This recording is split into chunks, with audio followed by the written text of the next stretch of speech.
The anime begins at the famous Regarden Magic Academy, a place where the most valued thing among the students is the talent for using magic. There, anyone who demonstrates great magical ability earns respect and recognition. But a question arises: what happens to those who do not possess this gift? For many people, these students simply have no chance at all. Without magic, they say it is impossible to evolve within the academy or achieve any prominence in academic life. At least, that is what almost everyone believes. Meanwhile, in a dungeon located on the 7th floor, we find the protagonist of the story, Serfort. Unlike the other students, Will cannot use even the smallest amount of magic. Even so, he faces monsters inside the dungeon to earn credits for the academy. In addition, he wants to prove to everyone that, even without magic, he is still capable of achieving results and continuing to study there. For him, the important thing is to show that he can move forward and succeed,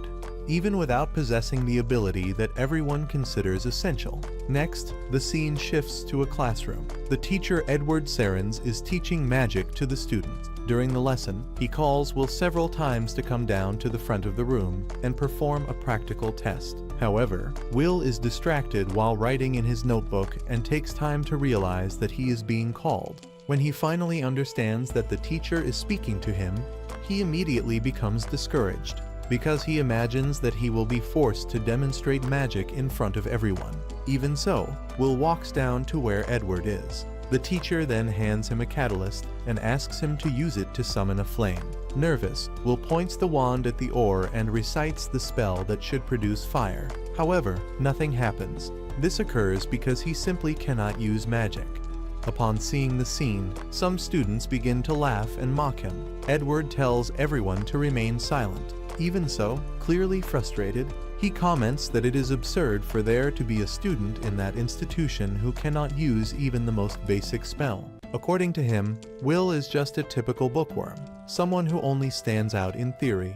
At that moment, a red-haired girl intervenes. She casts a fire spell with ease, causing the ore to ignite quickly and demonstrating an impressive result. The teacher then calls the student Sion Ulster and asks her not to use magic without his permission. Sion apologizes and pretends that she only wanted to help her dear friend Will, saying that it seemed like he was having difficulties. Taking advantage of the moment, Edward turns the situation into a lesson for the class. He explains that the supremacy of magic is something absolute, representing authority and power. Just like the great magical heroes, within the academy, magical talent is the main criterion of value.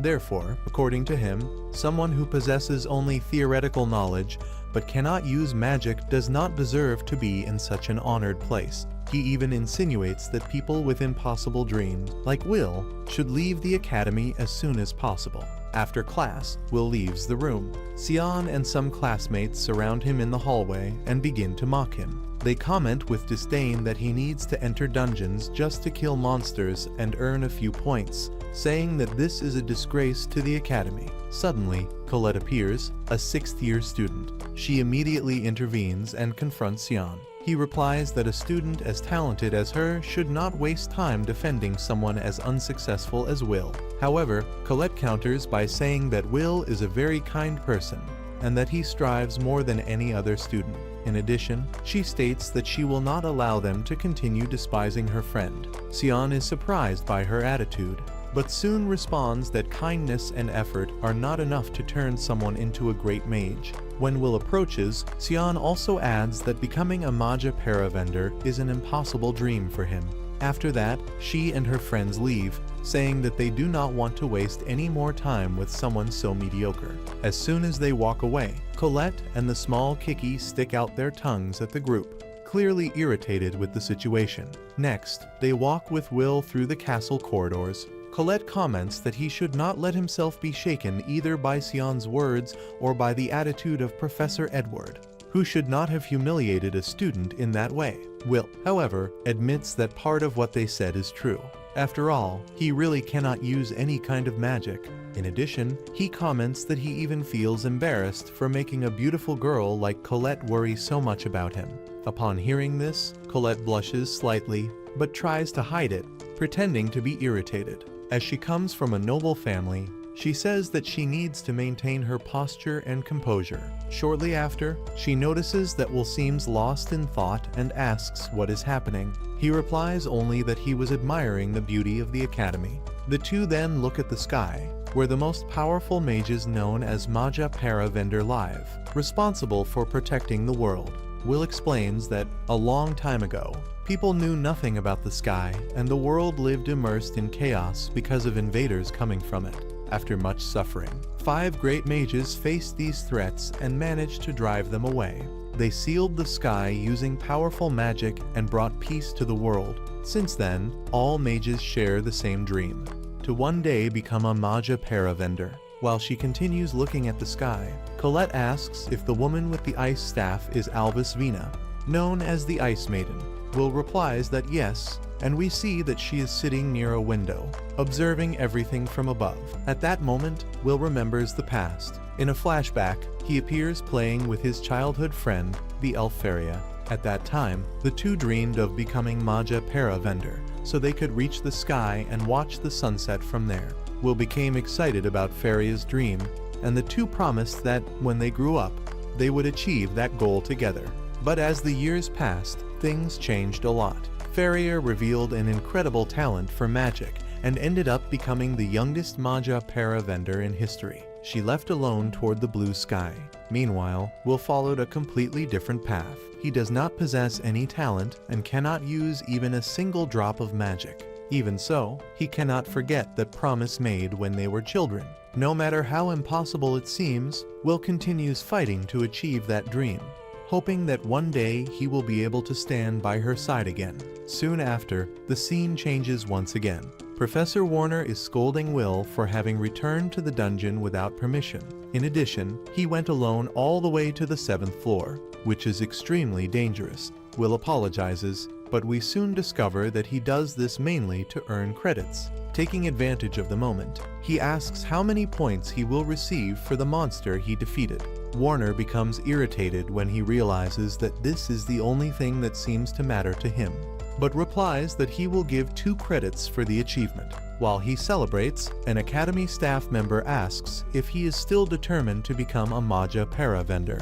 The man explains that, before reaching the Tower of Paradise, it is necessary to enter the Higher Institute. To do so, the student needs to accumulate many credits in 3 different areas: theory, practice, and spellcasting. Will is very good in the first 2, but he cannot earn points in spellcasting, precisely because he cannot use magic.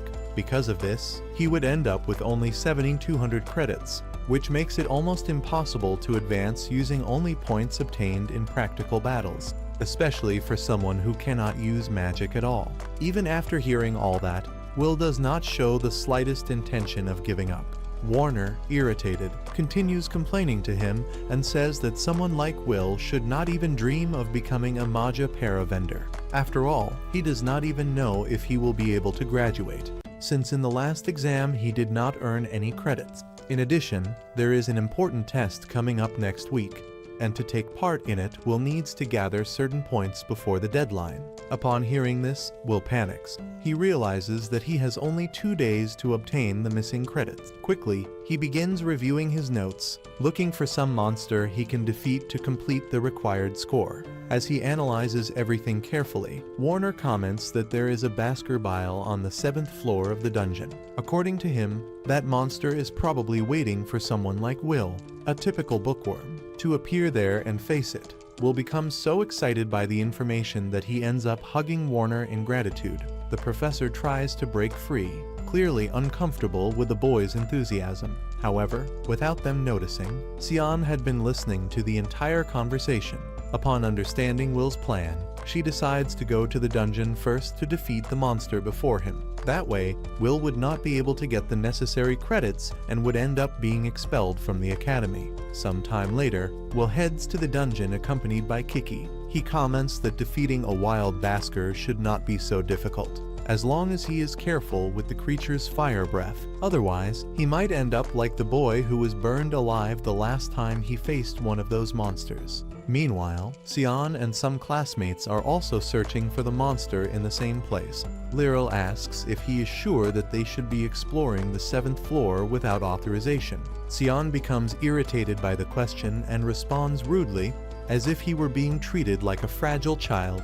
Even so, the group continues searching for the creature. During the search, Sion comments with disdain that he cannot stand the idea of someone who cannot use magic wanting to become a Magia Vander. Shortly after, when they were about to use magic to locate the monster more quickly, something unexpected happens. One of the boys is struck by a violent blow and thrown against the wall. Apparently, he met a very unpleasant fate.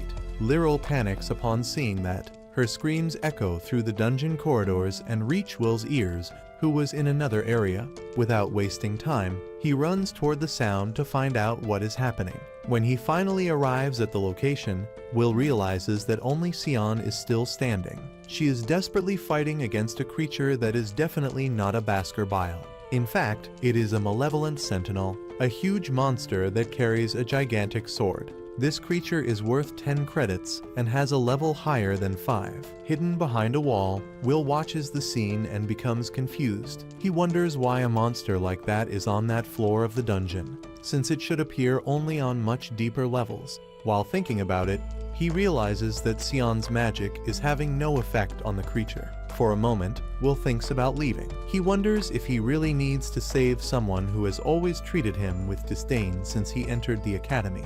Sion has never done anything other than mock him. If he simply ran away, perhaps no one would find out. But then he remembers Elfaria, who always said that Will was a kind person, someone with a truly noble heart. Even knowing that he might not be that incredible, he decides to act because he wants to become someone worthy of her. Determined, he runs into the battle and interrupts the Sentinel's attack. Meanwhile, elsewhere, Edward finds Warner and tells him that Sion and 2 other students went to the dungeon. Since the place is enormous, Edward asks him to use his familiar to locate them on the 6th floor. However, Warner notices something different. They are on the same floor as Will. He then shows everything through his crystal sphere and tells Edward that there is no reason to worry, because Will is there as well. At that moment, Will continues facing the Sentinel. He manages to narrowly dodge several of the creature's attacks. Despite the monster's strength, its blows cannot hit Will, thanks to the boy's incredible speed. Sion watches everything, completely surprised. He cannot believe that this is the same Will he always called useless. On the other side, Edward is also shocked to see what is happening. Warner then explains that Will is a very unusual case. Even without possessing magic, he has an impressive physical strength, comparable to that of a dwarf. In addition, his ability to observe the enemy's movements allows him to anticipate attacks with almost perfect precision. The Sentinel tries to strike Will once again, but he had already predicted the movement. With a quick blow, he cuts off one of the creature's arms. Then, he grabs his sword and, accepting that he might be the only warrior in a world dominated by magic, concentrates all his strength into a single attack. The strike is so powerful that it pierces through the Sentinel with ease, completely destroying the monster. After the battle, Will extends his hand to Sion, who remains on the ground, unable to believe what just happened. For the first time, he realizes that Will may be much stronger than he had imagined. Watching everything through the sphere, Edward cannot accept that someone without magic can demonstrate so much power. Sometime later, Warner gives Will the 10 credits for defeating the Sentinel. Even thinking that the boy is a bit annoying, he acknowledges the achievement. Will becomes extremely happy upon receiving the points. Thus begins the story of a boy who might turn the magical world upside down. A story where the union between a sword and a wand can create something completely unexpected. Soon after, we see a flashback from 5 years ago. At that time, Will was only 10 years old. Many students mocked him, saying that he only served as bait so that Faria could enter the academy. Now that she had become a Magia Vander, they said that he was no longer necessary. Some time later, Warner took Will to the principal's office so they could evaluate whether he could continue studying at the academy. The woman hands a knife to the boy and summons several magical seals at the same time. Without hesitation, Will reacts quickly and blocks all the attacks. Warner is left completely speechless upon seeing that. The principal laughs and says that, even without magic, that boy is extremely interesting. To her, it is as if Will were trying to use a sword in place of a wand. With tears in his eyes, Will asks if, by studying at the academy, he could one day climb the tower and reach Faria. The principal replies that if he continues to be fast, determined, and with a strong will, perhaps that may become possible. Full of hope, Will leaves the office believing even more in the dream of becoming a Magia Vander. After he leaves, the principal comments to Warner that she feels sorry for the boy, since he does not have a magical guardian. Everything depends only on his own efforts. Even so, she wants to see how far that story can go. Back in the present, Warner explains once again how someone can become a Magia Vander. The first step is to enter the higher institute, where only the best are accepted. There are two main ways to achieve this. The first is to create a new type of magic, something completely original. The second is to gather 7,200 credits during studies at the lower academy. Since almost no one is able to create a new form of magic, most students try to reach the second path. Even so, Warner reminds everyone that many students cannot even graduate. Because of that, no one should talk so early about entering the higher institute. Right after saying that, he surprises the class by announcing an extra practical lesson. For Will, and for many other students, the real challenge is only just beginning. After the difficult class finally ends, Colette finds Will in the academy corridors. She comments that he no longer has many credits left to earn in the theoretical subjects. Will replies that this happens because he always fails in the spellcasting part, but that does not mean he will give up. On the contrary, he states that he will keep trying. In addition, he says that he has a lot of respect for Professor Warner, since not every teacher would take the time to offer extra classes to help students. Many would simply leave the students to deal with their difficulties on their own. Colette agrees with him and comments that Edward, for example, certainly would not do something like that. While they talk calmly, some students pass by nearby, excitedly commenting that Sion defeated a malevolent sentinel alone, which is worth 10 credits. In reality, Lyral is spreading this false story to improve Sion's reputation. He knows that it is not true, but remains silent. Instead, he keeps thinking about what really happened and how Will, someone who cannot use magic, was the one who defeated the monster. At that moment, Will walks right in front of them. As soon as he sees him, Sion feels the urge to attack him immediately. However, Colette steps in front and prevents any conflict. Unable to do anything, Sion ends up walking away, frustrated. After he leaves, Colette asks Will if something happened between the two of them. Will replies that yes, but assures her that it was nothing important. Next, the scene changes. Edward appears talking to the headmistress Cauldron. He demands that Will Serfort be expelled from the academy immediately. Cauldron asks what would be the reason for such an extreme decision. After all, Will is already in his final year, and expelling him now would not make much sense. Edward insists that the academy was created to train mages, not warriors. For him, it is unacceptable that someone incapable of using magic can surpass the other students. Clearly irritated, he shows a certain envy of the situation. Cauldron then opens a book with Will's records and shows his excellent grades in theoretical exams and in several academic reports. According to her, these results are quite impressive. She explains that if they ignore the fact that he cannot use magic, Will could be considered an excellent student. Perhaps he cannot become a Magia Vander, but he could still follow other important paths, such as becoming a magical craftsman, a healer, or taking on other roles within the magical world. For Cauldron, the academy should form scholars prepared to face the future. Edward replies that all of that may sound good in theory, but Will does not want to become a simple academic. He wants to be a Magia Vander, and that is exactly what makes everything so problematic. Realizing that the discussion is dragging on too long, Cauldron suggests a solution. She proposes that Edward conduct a personal test with Will.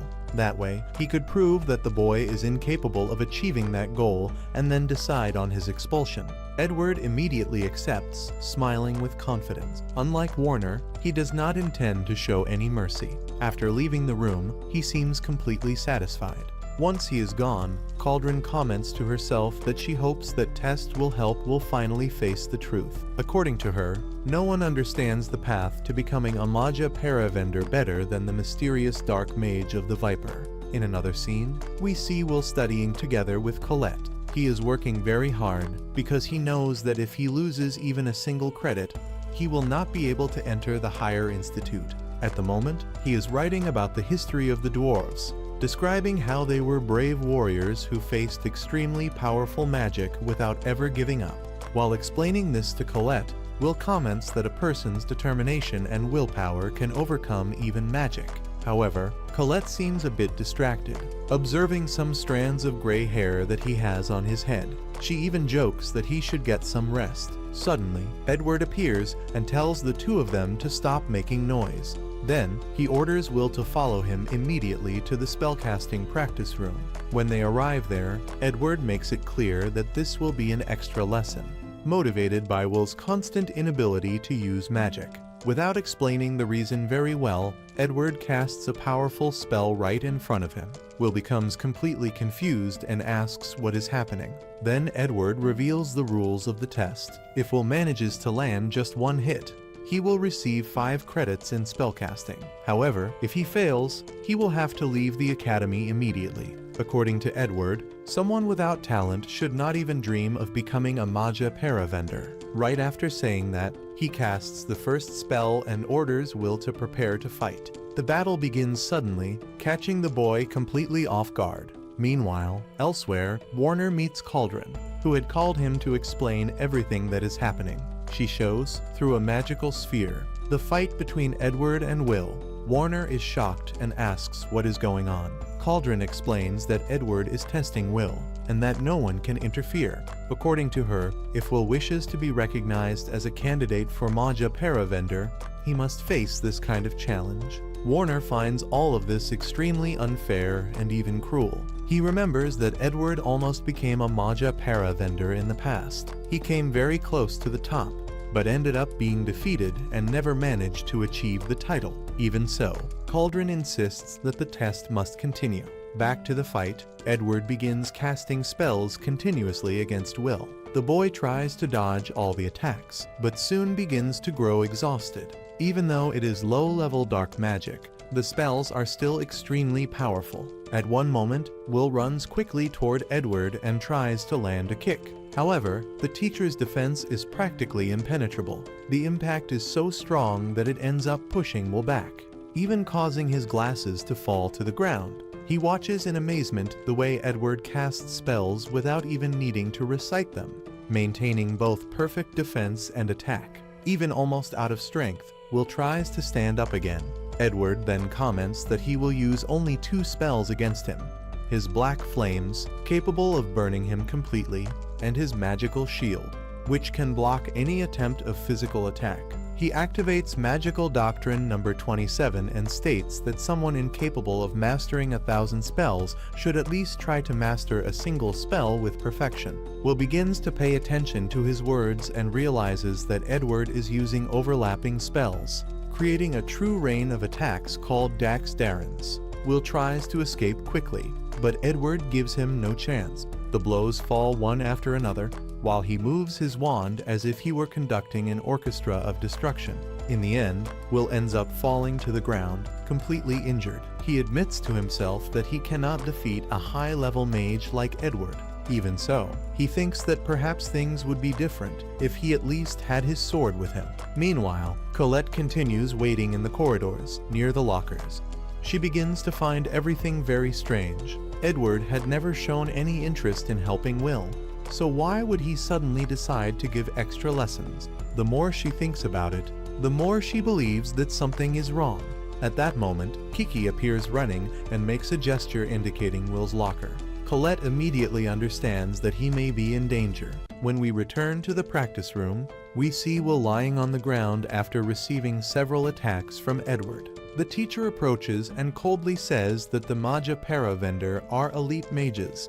If Will cannot defeat him, then he will never have any chance against one of them. While Edward presses Will's head against the ground with his foot, he recalls an old story about the Battle of the Dwarves. According to him, it only took a single powerful mage to eliminate 10,000 dwarves at once. For Edward, that was the definitive proof that a sword could never reach the same level of power as a magical wand. Because of that, he advises Will to completely abandon this absurd fantasy of becoming a Magia Vander. Even in that humiliating situation, Will manages to break free. He firmly declares that he will never give up on his dream, holding tightly the glasses he received from Feria. He states that all he wants is to fulfill the promise he made to Elfaria. The only reason he continues fighting is to be able to stand by the side of the person he loves. Edward becomes outraged upon hearing that and asks, with disdain, if something as simple as love is really what motivates Will to try to reach the top of the magical world. Will replies that yes, even if the path is difficult and everyone considers it ridiculous. He will continue moving forward until he can reach the one he loves and watch the sunset by her side. At that moment, Colette arrives running, desperate. Without thinking twice, she throws Will's sword in his direction. He catches it in the air and stands up with determination, preparing to face Edward once again. For Edward, using a sword in a fight between wand users is something completely absurd. Even so, he responds by releasing another dark magic spell. What he did not expect was that Will would manage to cut through that magic using the Sword of Moria. Irritated, Edward releases an even greater explosion of power.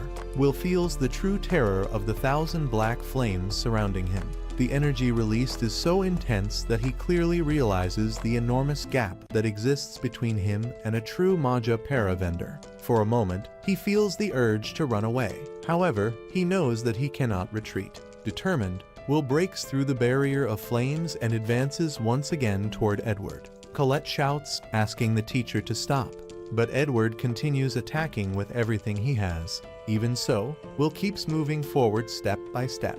As he runs toward the enemy, he remembers once again the old story of the dwarves. He states that that battle was not as Edward described. Among the dwarves there was a warrior named Garrett, who continued fighting even after all the others had fallen. Despite being alone, he managed to land a blow against the enemy mage. Garrett's feat was so impressive that even the mages themselves recognized his courage. Inspired by that story, Will decides to prove that a sword can also cut through magic. In the next instant, he leaps with all his strength. The sword pierces through Edward's magical barrier and destroys his defensive shield. Will manages to reach the teacher and touch his hand, leaving only a small scratch. Edward immediately steps back, furious. Even so, he admits that Will fulfilled the condition. He managed to land a hit, and therefore earned 5 credits in spellcasting. Shortly after, Will collapses to the ground completely exhausted, and Colette runs to help him.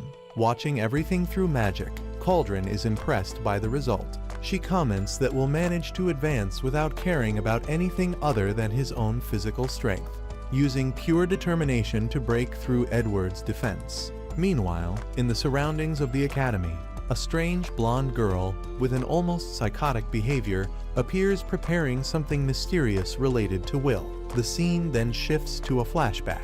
In it, we see Feria handing the glasses to Will. She says that he is the kindest and bravest person she knows. After that, she says goodbye to him. Even sad, Will promises that one day he will also reach the tower, no matter how many difficulties appear along the way. For him, what matters is that one day the two of them can watch the sunset together. Feria smiles upon hearing that and promises that she will wait as long as necessary for that reunion to happen. In that difficult moment, Warner was there to comfort the boy.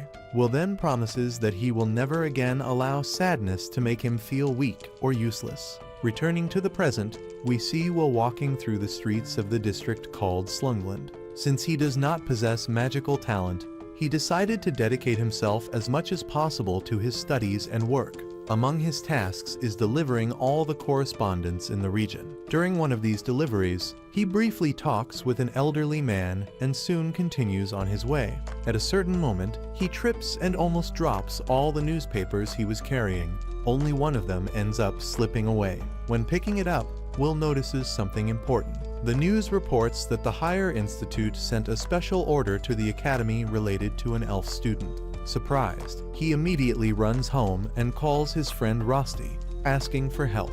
Will explains that he needs Rosti to build a magical object for him, because Feria requested a special contribution. Determined to help, he wants to do everything within his reach. Rosti, seeing his friend's excitement, asks what kind of work will be necessary. Will explains that he needs to obtain ice cores from ice walkers, creatures that possess very valuable magical catalysts. The Academy is offering rewards to those who manage to gather these materials. Rosti comments that Will remains as enthusiastic as ever. After finishing the magical object, he says that he made some improvements compared to the previous version. Will thanks him and already prepares to run off again. But before he leaves, Rosti notices that Will is so excited that he forgot to eat. So he places a piece of bread directly into his mouth to make sure he has enough energy. In another scene, we learn more about the history of magic. One of the great pioneers of the magical world, Queen Mercedes, taught that all magical knowledge originates from dungeons. According to her, true mages must use their wisdom to explore these places, discover the unknown, and acquire new knowledge, because everything in the world is connected. Soon after, we see Will and other students exploring the 4th floor of the dungeon while carrying out the mission to help Feria. In another area of the place, Sion is surrounded by students who praise him. They watch in amazement as he defeats several ice walkers using magic. Despite receiving all that admiration, Sion cannot feel satisfied. He keeps remembering Will's surprising strength and how he was saved by him during the fight against the malevolent sentinel. Meanwhile, Will decides to advance even deeper into the dungeon. He knows that if he takes too long, other students may collect all the materials before him. Suddenly, he encounters some strange monsters along the way. The creatures look like aggressive penguins, so he starts calling them demon penguins in his mind. They were about to attack a student when Will appears. With a few quick movements, he defeats the monsters and takes control of the situation. The girl watches in surprise as she realizes that that academy student is using a sword, not a wand. She thanks him for the help and introduces herself as Iris Churchill, a 4th-year student. Meanwhile, elsewhere, Warner explains to his students that creating a new type of magic is the greatest achievement possible for a mage. Anyone who accomplishes this automatically advances toward the Tower of Paradise. In addition, new spells are often named after their creators or associated with something that represents them. A famous example is the dark magic spell Dax Darwikins, whose name comes from the ancient mage known as Darbinsons, the firefighter. Warner continues explaining that if any student manages to create a new spell, their name will likely be remembered in history forever. However, everyone there knows that this is much easier said than done. Inventing an original form of magic is extremely difficult, almost impossible for most mages, and therefore this path to success seems very far from reality. At that moment, a girl raises her hand and asks if the elven mage who appeared in the newspaper is really as powerful as they say. Warner responds with complete honesty that yes. He explains that she is on a completely different level from the rest of the mages. After all, there has never been anyone capable of creating 12 original spells on their own. For him, that alone would be enough to place her among the greatest mages who have ever existed. As soon as he finishes speaking, the students begin whispering, impressed by the magnitude of her talent. Among them is a curious boy who, by coincidence, looks a lot like Feria, and he listens to the conversation attentively. Meanwhile, Colette comments that Will's childhood friend really is an incredible person. In addition, the entire academy is being stirred because of the mission she requested. A classmate next to her notices that Colette seems a little jealous when talking about Elfaria and says that this is completely normal. After all, someone so extraordinary could easily attract all of Will's attention. Colette feels embarrassed upon hearing that. For a moment, she wonders if Will ended up going alone to the dungeon just because of Feria. But before she can continue thinking about it, Warner notices the side conversation and tells everyone to be quiet and pay attention to the lesson. Returning to the dungeon, Iris asks Will if he is the famous older student everyone talks about, the one who cannot use magic and whom many consider completely incompetent. Her honesty catches Will off guard, leaving him quite embarrassed. Soon after, he discovers that Iris is only 14 years old and is already in the 4th year, something impressive. Even so, Will asks if she does not despise him because of everything people say about him at the academy. Iris replies that she has no reason at all to do that. On the contrary, she states that she could never despise someone who saved her life. In addition, Iris explains that she respects people who have different talents, even if they are not related to magic. Upon hearing these words, Will becomes a little nervous and tries to change the subject. He asks if she is also in the dungeon because of some task. Iris answers that yes, she wants to help Elfaria, because her dream is to become a Magia Vander and protect the sky. Upon hearing that, Will remembers that ordinary people, in fact, do not know the true sky. The current world is protected by an enormous barrier created by the Magia Vander themselves. This barrier forms an artificial sky that hides the true reality. According to ancient stories, if that barrier were ever to disappear, a great darkness would take over the world and a terrible calamity would arise. For that reason, many students follow the orders of the Magia Vander not only out of admiration, but also because they believe they are helping to maintain this great barrier that protects everyone. While Will thinks about this, Iris says that once she had the opportunity to meet Elfaria in person.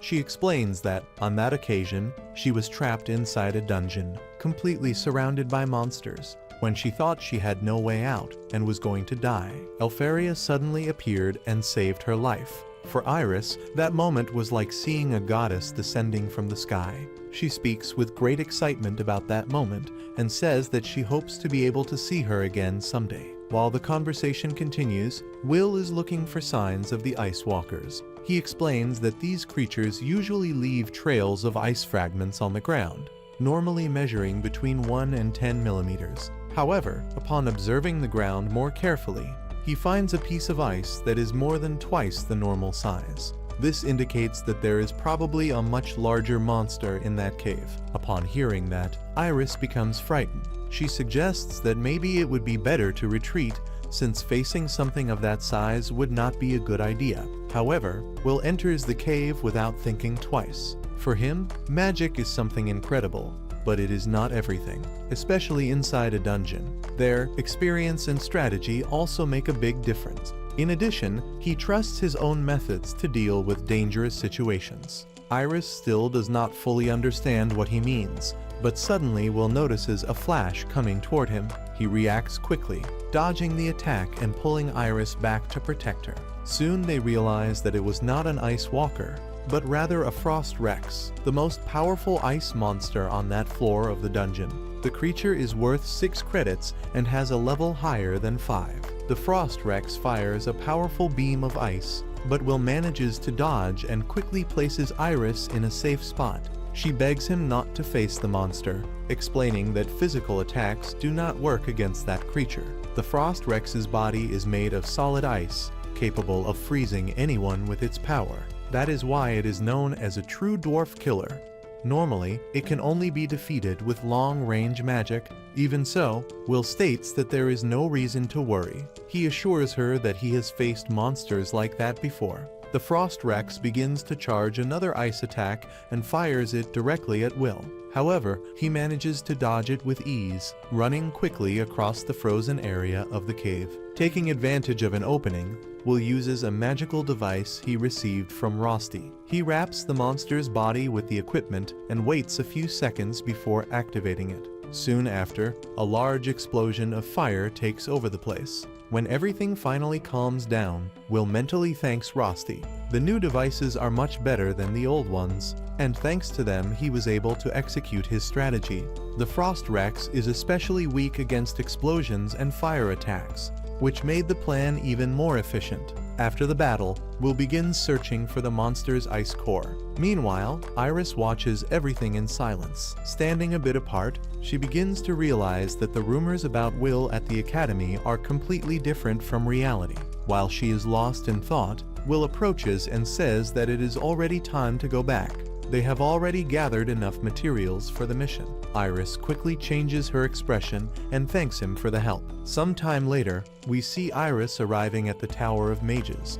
As she walks, she thinks that Will, even without magic, makes up for it with creative attacks, using magical devices and his incredible physical strength. In addition, he demonstrates a great combat instinct and a lot of experience inside dungeons. Upon reaching her destination, she fixes her hair, removes her glasses, and knocks on a large door, asking permission to enter the room of the Magia Vander. As soon as the door opens, we find several of them gathered: Cariat Incendia Wisman, Cortius, Eleanor, and Elfaria Alvisford. Cariat allows Iris to speak, since at that moment they were only participating in yet another rather boring meeting. In addition, everyone there knows that if the barrier protecting the world were broken at that instant, the entire world would be lost. Soon after, Co and Eleanor begin to discuss what may happen in the future. They know that the celestial inhabitants observe everything from the sky, and that, at the moment, they do not have enough strength to face them. Because of this, they believe it will be necessary to find new promising talents before the day of destiny, as they cannot allow the prophecy to become reality. At that moment, Iris, or rather Watcher, as Co usually calls her, comments that during her time at the academy she found someone very interesting. It is Will Serfort, the magicless student everyone talks about. After observing him carefully, she believes that the ideal would be to allow him access to the tower. The proposal, however, is rejected almost immediately by Cariat and Eleanor. Even so, Co comments that the idea seems amusing, and Faria also shows agreement. Eleanor, in turn, makes it clear that she is against it.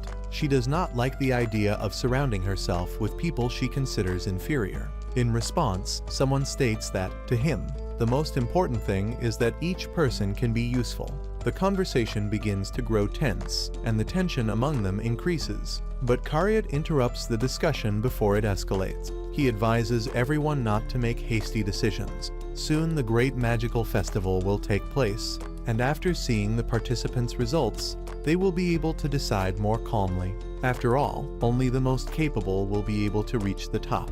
After that, everyone begins to leave the place quickly, with the exception of Faria. Taking advantage of the moment, Iris approaches and comments to her that the young man she mentioned is truly someone very interesting. Faria responds with a slight smile. Then, upon summoning a magical core, she says that Will is waiting for her with great anticipation. Some time later, the academy students prepare to begin the final test. The exam consists of facing several steel golems, creatures controlled by magic. The objective is simple: defeat them and demonstrate combat ability. As soon as the test begins, one of the first to destroy his opponent is Sion, using his powerful green fire magic. Shortly after, Serfort and Colette take action. Colette uses her earth magic to guide her attacks with precision. As a result, Sion finishes the test with 9,889 credits, while Colette reaches 7,340. After them, it is Will's turn. He faces his steel golem and engages in a very difficult battle. When he is finally about to defeat it, an arrogant student comments out loud, asking why someone like Regarden would be fighting using only his fists instead of using a wand like everyone else. This comment ends up distracting Will for a moment. Because of that, he receives a strong blow from the golem and is thrown far away. In another part of the field, two impressive students enter the scene: Lehana Owens and WHTNL Lindor. Lehana masters lightning magic, while WHTNL controls wind magic.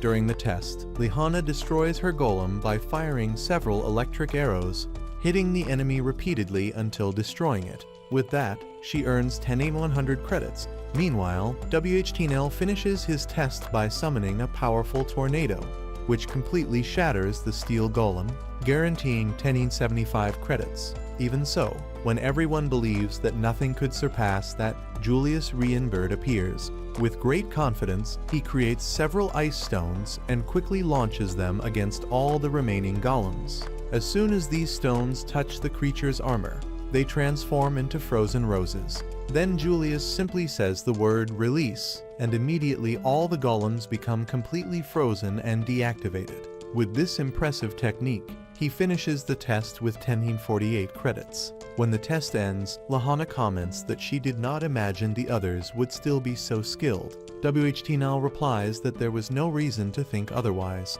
He also says that she does not need to worry, as soon they will all be celebrating her promotion within the academy. At that moment, Julius approaches them and throws an ice rose, almost as if he were declaring war. He states that now he will be able to defeat them using his new secret technique. Even so, the Hana and WHTNL are not intimidated. Combining wind and lightning magic, they easily destroy the small frozen rose. These 3 students are the only ones who manage to surpass the mark of 10,000 credits, which is not a surprise to anyone, since it practically confirms their promotion to the Higher Institute of Magic. Meanwhile, Will watches everything from afar. Upon seeing those results, he begins to think that perhaps he does not have enough credits to graduate, much less to enter the Higher Institute. After all, credits serve as proof of each student's strength. Up to that moment, Will has only 5 credits, and that is his final year at the academy. Thinking about that, he ends up feeling discouraged as he walks. His friend Kiki tries to comfort him, but suddenly Julius, who is passing nearby, snarls with disdain and tells Will to get out of the way. Next, the scene changes. Will and Colette are sitting while eating together. Suddenly, Colette stands up abruptly and says that maybe there is still a chance that someone might want to recruit him. But she also states that he needs to be realistic. Reaching the Higher Institute with only theory and physical effort will not be enough. Even so, she remembers that there has already been a case in which a student with less than 7,200 credits ended up being recruited. Despite that, Will remains worried. After all, that year the Great Magic Festival will take place, and all the students want to stand out by showing their best spells. This festival takes place at Regarden Academy every 2 years. During the event, several competitions are held. It is at this moment that the High Mages of the Tower observe the participants to evaluate their abilities and choose possible candidates. Colette then explains that, in the end, everything comes down to duels between the Tower factions, where it is decided who will be chosen and who will be left out. These factions are Torsius Phase, the Lord of Lightning; Liffin, the Sacred Elf; Albis; Vina, the Ice Maiden; Barum, the Emperor of Flames; and finally Mysteria's Noah, the Sovereign of Light. Each of these factions is led by a powerful magic wielder. If a student is chosen by one of them, they will have direct access to the tower. Even so, Will remembers that it is not simple to ignore the normal graduation process and be recruited directly. For that to happen, the student would need to demonstrate extraordinary magic, capable of impressing even a great mage. Colette, however, comments that there are rumors about another possibility. They say that during the Great Festival, observers also appear, people responsible for searching for special talents for the tower. While the two are talking, Iris passes very close to them. She hears part of the conversation and watches them with a curious smile. Will then states that he does not intend to draw attention at the festival. He prefers to work behind the scenes, helping with the organization of the event. Colette insists that he should participate, saying that if people saw him fighting, they might change their opinion about him. Will thanks her for the concern, but believes that, in his case, the festival would be like participating in a regular sports event. For him, it would not make much difference. He remembers that he already had a bad experience during his second year, when he ended up failing in front of everyone. At that time, several students at the school began to mock him and treat him poorly. After recalling all that, the two remain there, reflecting on what may happen in the future. As they walk, Will and Colette observe other students training. Some practice creating magical creatures, while others try to summon spiritual guardians. Seeing all that movement leaves Colette quite excited, as this festival seems very different from the previous ones. This time, it will not be only the tower observers who will be present. Recruiters from various capitals will also attend the presentations. This means that even if some students are not chosen for the tower, they might still find other opportunities in different places. Because of that, Colette believes that no one should miss the chance to show their abilities. The problem is that, for Will, the situation is complicated. He does not possess magic, so he has no way to demonstrate anything in that type of competition. Even so, Colette ignores the detail for a moment and approaches some old lockers nearby. They are protected by a very well-hidden magical barrier, equipped with an inhibitor and a sound dampening system. Someone with magic could break it by force, but Colette prefers to use Kiki. The small creature uses the magical stone on its head to locate the hidden barrier and carefully undo it. After they manage to open the access, they find a hidden staircase. Upon hearing noises coming from the lower floor, they decide to go down quickly. Down there, they find several academy students gathered, participating in a clandestine betting system. They are placing bets to try to predict who will win or lose during the magic festival. Nearby is Sion, accompanied by his group of arrogant friends. As soon as he notices Will, he immediately prepares to provoke him as usual. But, to his surprise, Colette steps in front and points her wand directly at his face. She threatens him firmly, making it clear that she does not want any kind of trouble. She also warns that if he bothers Will again without reason, she will truly become angry. At that moment, Will asks why Sion is participating in illegal betting. The answer he receives is simple: it is none of his business. Even so, Sion's own classmates end up unintentionally revealing that he is only there because he heard some students commenting that there is a big difference in power between him and the 3 strongest students at the academy. What really bothers him is seeing everyone talk about them while completely ignoring his presence. Irritated, Sion begins to shout that he spent an entire month in silence, training to rebuild his reputation. He states that he is not worried, because the others only have an advantage in theory, while in real magical ability he can still surpass them. He also says that they have not yet managed to defeat him, and that it will never happen.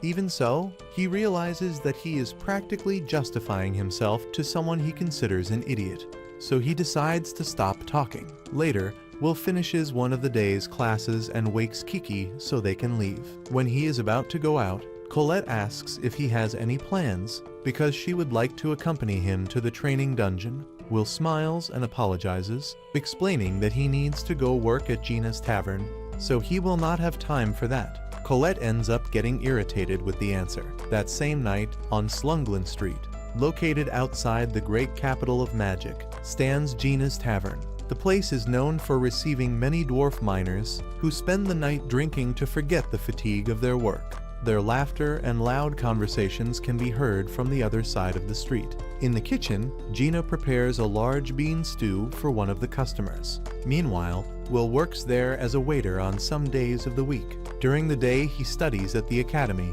and at night he helps at the tavern. He does this because he received a scholarship, so he needs to work to cover other expenses. Even though it is tiring, he takes everything very seriously. At a certain moment, he delivers an order to a dwarf named Donnan. The dwarf comments that the magic festival is about to begin, and says that maybe Will could get some kind of financial help by participating. Will replies that he cannot compete, but Gina immediately scolds him. She says that he should talk less and work more, and also follow the example of his colleague Rosti, who is working with great enthusiasm. Soon after, Will begins to clean a huge pile of dishes. With some difficulty, Rosti tries to cheer him up, saying that he does a great job, especially considering that he is someone who does not possess magic. Since they are roommates, Rosti states that he will always do his best to help him.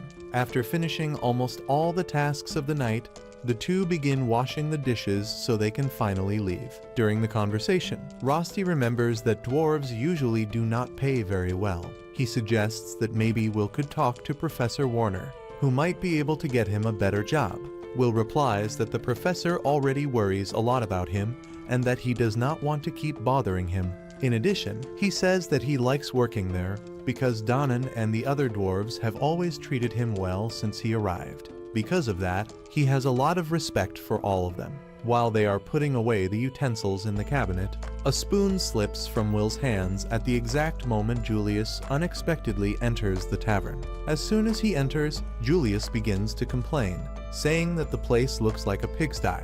When he notices Will, he starts mocking him, calling him an idiot and saying that he fits perfectly in that place full of barbarians smoking cigars. Upon hearing that, Donnan stands up angrily, but a friend holds him back to avoid trouble. Even so, Julius continues provoking them. He states that dwarves are merely members of an inferior race and that they should be grateful for being able to live in that country thanks to the compassion of others. While he speaks, Will remains silent, continuing to organize the utensils. At the same time, he remembers everything that happened when the celestial inhabitants destroyed the dwarves' kingdom, forcing many of them to flee to other places. Since then, both elves and dwarves have suffered prejudice in many places, and there is a very clear rule.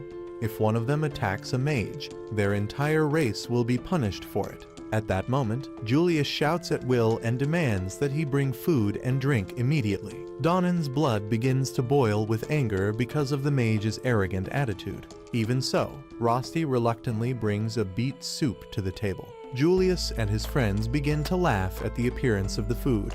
They mock the dish, the tavern, and also the dwarves. Then Julius shouts that everyone there is nothing more than little demons who should leave that country. At that instant, Will's patience reaches its limit. He takes off his apron and walks straight to the table.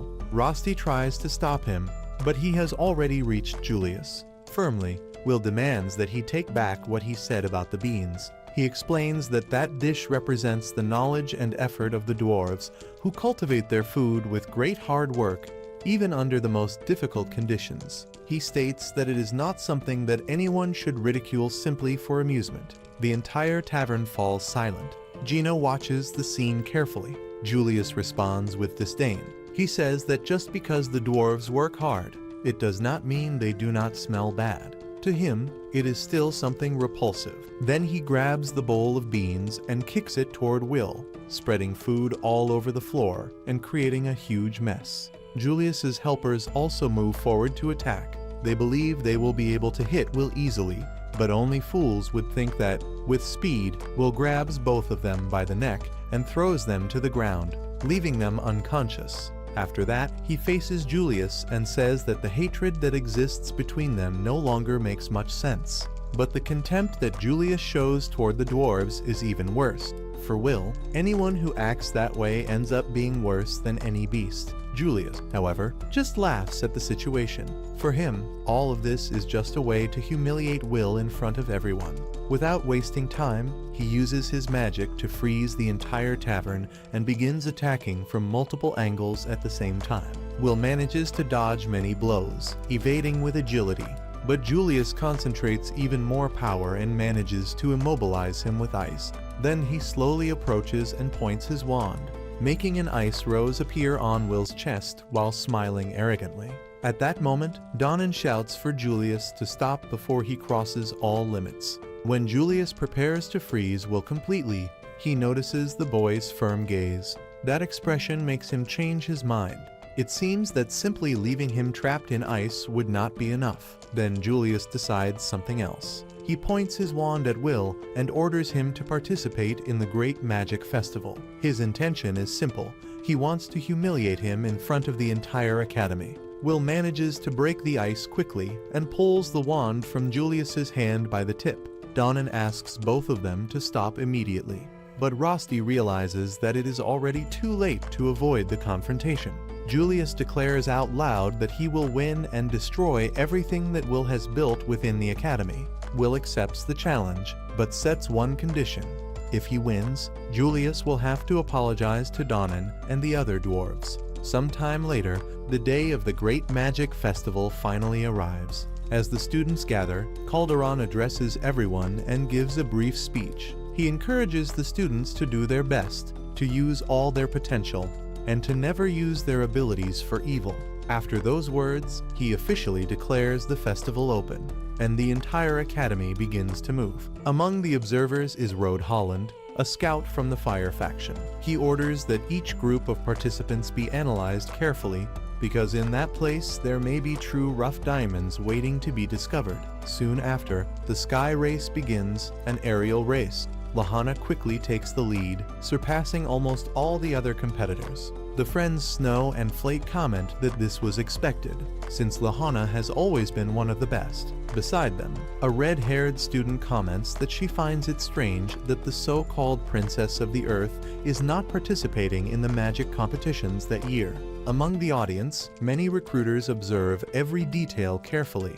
All of them want to find new talented mages to take to the tower. This happens because, during the festival, mages from different places compete to recruit the most promising students. Meanwhile, Miss Perfect continues to demonstrate her impressive skill. She maintains her position and ends up breaking a new academy record, winning her second consecutive sky race and surpassing previous champions by a wide margin.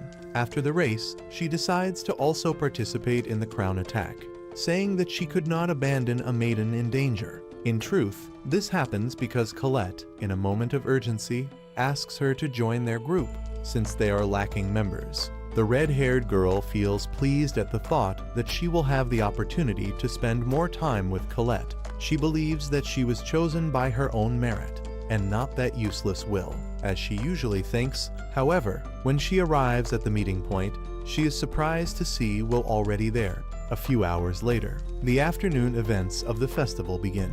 Mike Mayu is responsible for commenting on the event. He complains out loud that he has to share the job with Professor Edward, one of the least popular people in the academy. Mike says that he will have a major headache working with someone like him. Edward responds by releasing a dark aura, saying that Mike does not need to worry because all that awaits him is just a small coffin for the next class. After this exchange of provocations, Mike announces the entrance of the members of the Elven faction, who activate a powerful magic to prepare the testing field. Thanks to the elves' spell, the terrain transforms completely. Several different areas appear: a volcanic zone, a swamp, a desert, an open plain, and also a region full of trees. That entire environment becomes the battlefield for the next competition. Unlike the other tests, the crown attack is contested by teams of 3 people. The groups start at the edges of the field and need to advance toward the central stadium, where the crown is located.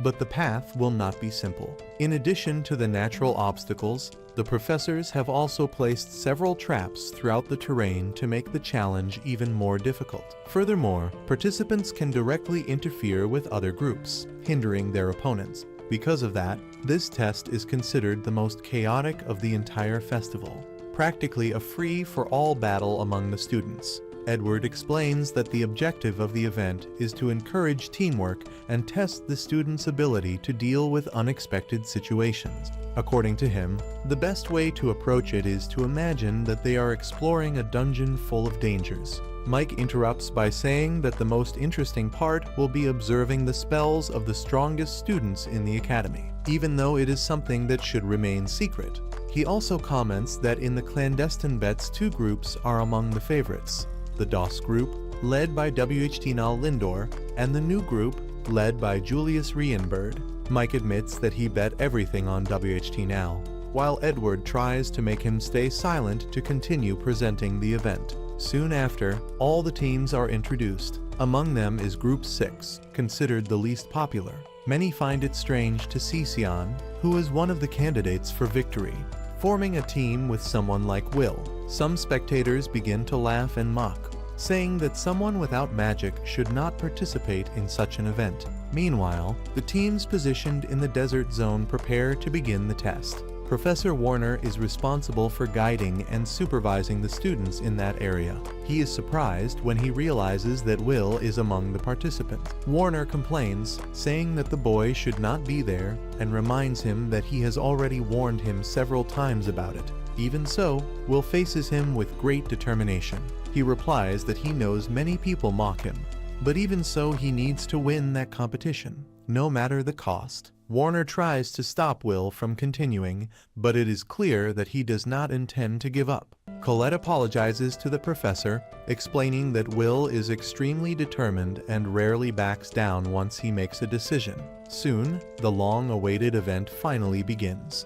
Julius's team quickly advances across the field until they encounter large steel boxes scattered along the path. Suddenly, these boxes transform into numerous golems, creating a massive obstacle for the participants. Will runs straight toward them, and many people in the stadium begin calling him an idiot. To the spectators, facing all those golems alone seems practically like suicide. But at the moment Will prepares to attack, Colette uses her magic and creates a magical gauntlet for him. With that, the power of Will's strike increases greatly, allowing him to execute several strong attacks in sequence. The result is impressive. The blows completely destroy the golem that stood before them, leaving the audience completely surprised.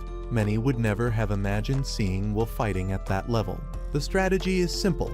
Although he does not possess his own magic, he can use magical equipment, like the gauntlet created by Colette. In that way, he continues to follow the rules of the competition. Meanwhile, Sion becomes lost in thought. He remembers the battle in which Will saved him from the Devil Sentinel, something that still deeply bothers him. For Sion, it was humiliating to be saved by someone he considers inferior.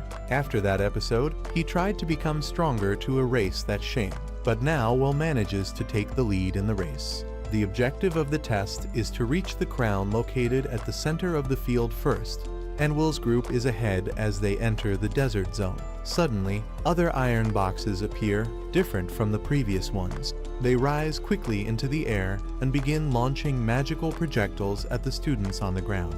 Will reacts immediately. He strikes the ground with force and, using the impact of the blow, creates a large barrier of sand and earth that blocks the projectiles. After that, he runs toward the flying boxes. Colette conjures several steel swords, and Will takes advantage of that to throw them with precision, destroying all the boxes in the air. In the event commentary, Mike shows surprise at how the group is dominating that area of the field with such ease. Some spectators, however, claim that all of this is only possible thanks to Colette's powerful magic. In part that is true, but other observers are impressed when they realize how Will can detect traps and deactivate them quickly. While commenting on this, Edward explains that it is natural for someone who spends so much time exploring dungeons. According to him, Will's efficiency comes from the experience he gained in those places, as well as his fast reflexes and the knowledge he has accumulated.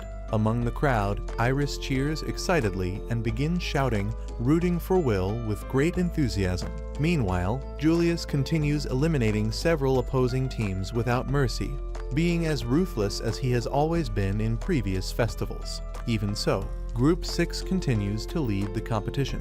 Julius notices that something strange is happening when he begins to hear a great commotion coming from the stadium. Curious, he asks his companions what is happening on the field. They use a search magic to check the situation. As they analyze the field, they realize that Group 6, where Will is leading the race with a large advantage. One of his teammates comments that if they continue underestimating the others, they might end up losing. Julius simply laughs at the idea. He freezes everything around him while stating that it will never happen, because he will not allow anyone to defeat him. Meanwhile, Group 6 finally reaches the last zone, an enchanted forest. As soon as they enter the place, several magical circles appear around them. Will immediately realizes that it is a circular trap. Without hesitating, he begins to deactivate the magical circles, causing them to collide with each other and destroy themselves. He resolves the situation in just a few seconds. Mike then asks Edward what he thinks about that, since it was Edward himself who created those traps. Edward simply ignores the question and makes a sarcastic remark. Meanwhile, Will continues running toward the objective. However, he knows that inside the forest is where the real battle against the other teams will take place. If they want to finish quickly, they will need to go around the edge of the forest, prepare an ambush, and find a position to face Julius's team. But at the moment they try to hide, Julius suddenly appears and launches an attack with his ice magic, nearly hitting Will. Colette is surprised to realize that they arrived there much earlier than expected. Will also finds it strange, since it seemed impossible that Julius had surpassed the speed strategy created by Colette. While analyzing the situation, Will begins to think about all the possible forms of attack from the enemy. Julius takes advantage of the opportunity and launches a long-range ice attack, destroying several parts of the terrain. Will realizes that they will not be able to run forever and decides that they will have to face him. But at that moment Sion intervenes, releasing a huge amount of fire magic and conjuring a powerful spell. Colette shouts for Will to get out of the way. Sion fires his attack with full force. Luckily, Will manages to quickly raise a barrier of earth, blocking the blow. Even so, he is confused when he realizes that Sion attacked him. Colette asks why he is attacking Will instead of facing Julius. Sion replies that he has already done enough to ensure that his team advances, and that now he wants to settle something personal. For him, the moment has come to face Will in a direct duel. Will tries to say that this is not the time for that, but Sion does not listen. He begins launching several attacks, stating that he has waited a long time for that confrontation. At that instant, Julius also acts, creating a massive wall of ice that apparently ends up freezing Colette. Meanwhile, Sion continues advancing against Will. Will tries to convince him to stop, saying that they should not fight each other at that moment. But when he realizes that Sion has no intention of giving up, he draws his sword, preparing to fight. At that moment, a flashback appears. In the past, Will was always considered a useless student, someone with no talent at all. For Sion, that was unbearable to watch. One day, he even burned the mocking paper that had been placed on Will's back, and even offered him the chance to become one of his subordinates, so that he would not continue looking so pathetic. But Will simply ignored the offer and walked away. That attitude left the young Sion extremely irritated. He ran after Will, saying that he was not someone who should be ignored. Will only asked him to leave him alone and kept walking. Sion stood there watching from afar, feeling that to Will he was not even worthy of attention. From that day on, Sion decided that he would hate Will for the rest of his life. Back in the present, the confrontation finally becomes inevitable. Sion begins to attack with several fireballs, along with whip-like strikes made of flames. Will does his best to dodge and cut through the attacks, trying to keep his distance. The red-haired girl then shouts for him to stop just running away and face the fight for real. Otherwise, she promises that soon she will turn him into nothing but ashes. Will responds by saying that he cannot keep fighting like that. They are part of the same team and, besides, they do not have time to settle that there. He also reminds that he made a promise to the dwarves of the city, and he does not intend to break it. Even so, Sion continues advancing with aggressive attacks. While dodging the flames and the strikes, Will begins to wonder if he will really be forced to face him at that moment. Meanwhile, in the event commentary area, Mike explains to the audience that the situation of Squad 6 has taken a completely unexpected turn. After overcoming all the previous challenges with ease, two members of the group have started fighting each other, creating an intense confrontation. In the stands, Rosti and Warner watch with concern, because Will's dream depends directly on what happens in this magic festival. Mike then asks Edward what his opinion is about what is happening. Edward responds with an almost amused smile, saying that a fight between members of the same team is something truly unusual. For him, it does not matter what the reason is. Even if they manage to reach the crown and win the event, the tower's recruiters will probably not be impressed by it.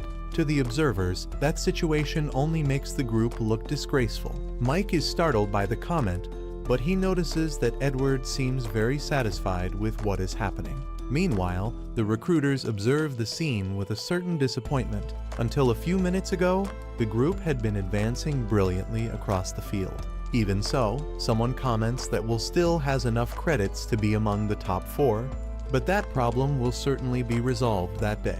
Deep down, for them, Will is still just a boy. Meanwhile, Rosti continues to worry. He pets Kiki, thinking about what might happen to Will. Suddenly, Iris sits beside him and begins to cheer excitedly for Will. Rosti finds that strange because he did not expect her to be supporting Will. On the contrary, he imagined she was the type of person who preferred to support the more popular students, especially someone like Sion. Iris explains that, at first, Will did not attract much of her attention.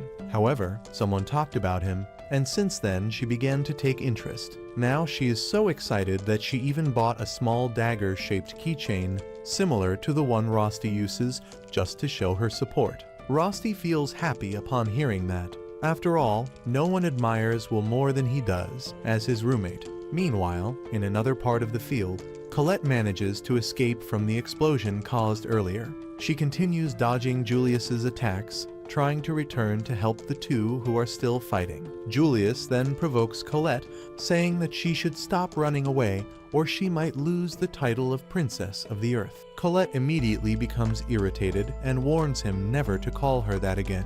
She tries to escape once more, but Julius continues attacking. In the end, he manages to trap her in a snare and summons a purple lightning strike, attempting to finish her. Meanwhile, several students watch the event through observation spheres spread across the academy. They become confused when they notice that Julius appears in several different areas at the same time. Soon they understand what is happening. Julius is using an advanced cloning magic technique inspired by the abilities of the Magia Vander, creating copies of himself to delay all the participants. Mike celebrates excitedly when he sees Whitnell destroying one of those copies. However, his excitement has nothing to do with academic pride.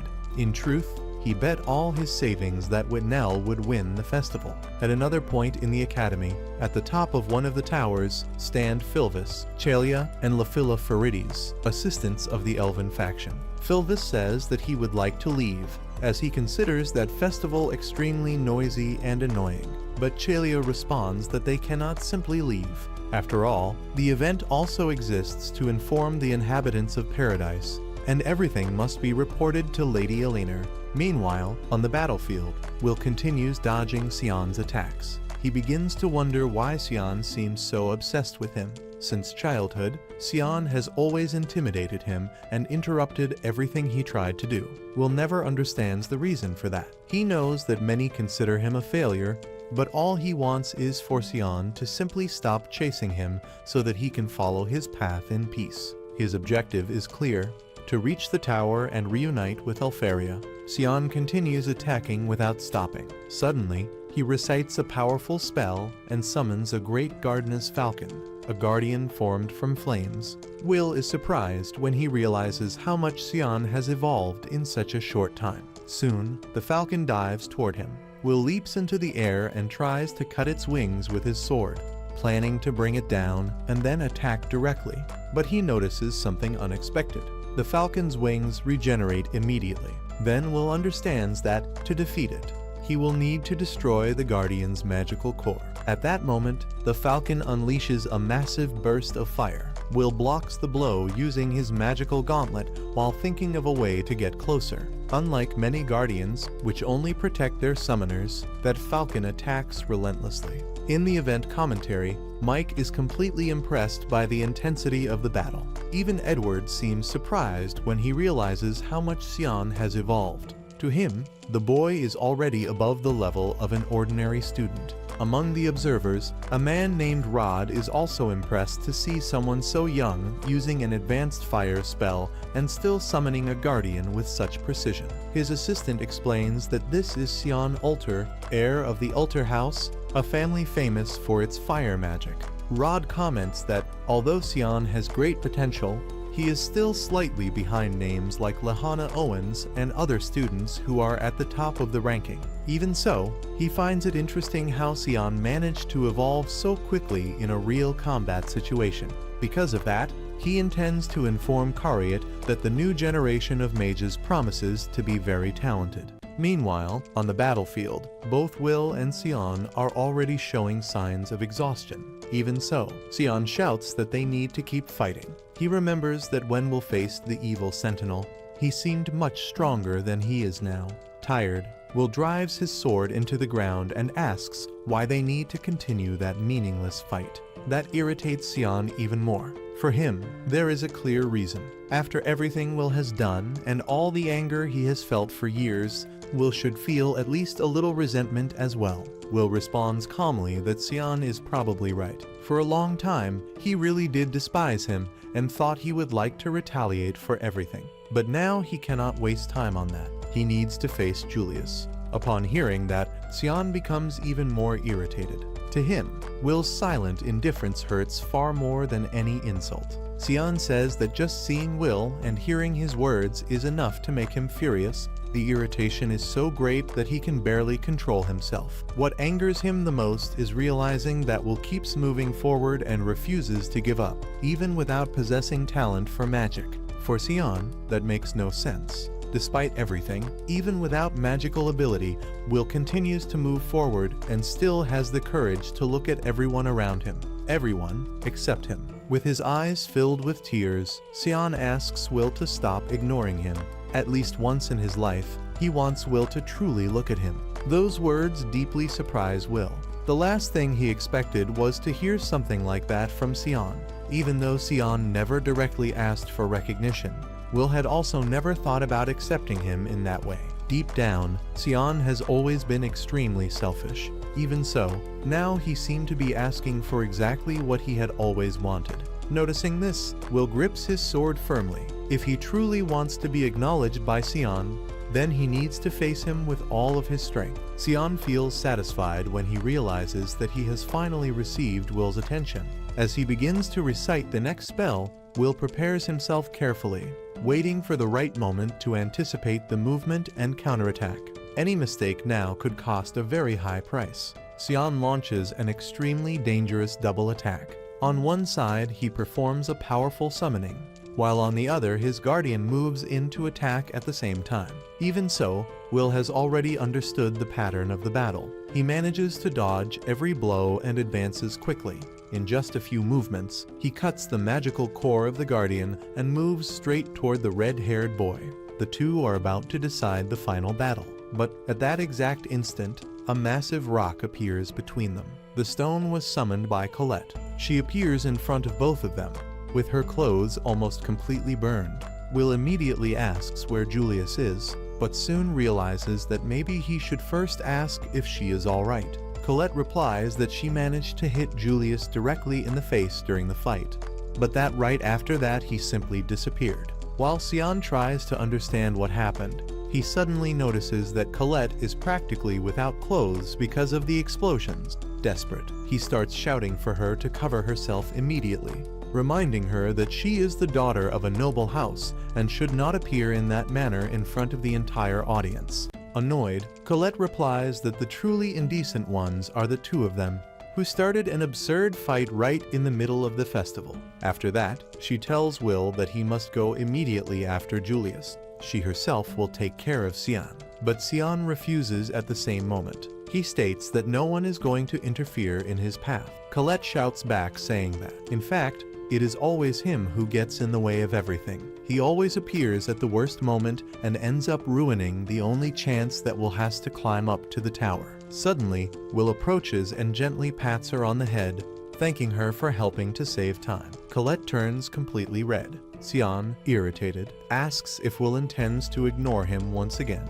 Meanwhile, in another part of the arena, the different group leaders have already reached the entrance point of the stadium after overcoming all the obstacles along the course. The group released by Julius is about to take the crown, and apparently there is no one there to stop them. But then something unexpected happens. Will appears running at high speed toward the stadium. In an impressive leap, he crosses the entrance and lands right behind Julius. The entire audience is surprised when they see that. Now Will finally prepares himself for the decisive confrontation against Julius. Meanwhile, somewhere else, we see Elfaria sitting calmly, sleeping. Her maid, Sarza, begins to scold her, saying that she spends all her time sleeping while watching the world from the top of the tower. Even while complaining, Sarza thinks to herself that all that appearance of holiness is just an act. To her, Elfaria is nothing more than someone who sells cheap magical items. Elfaria calmly asks what Sarza wants.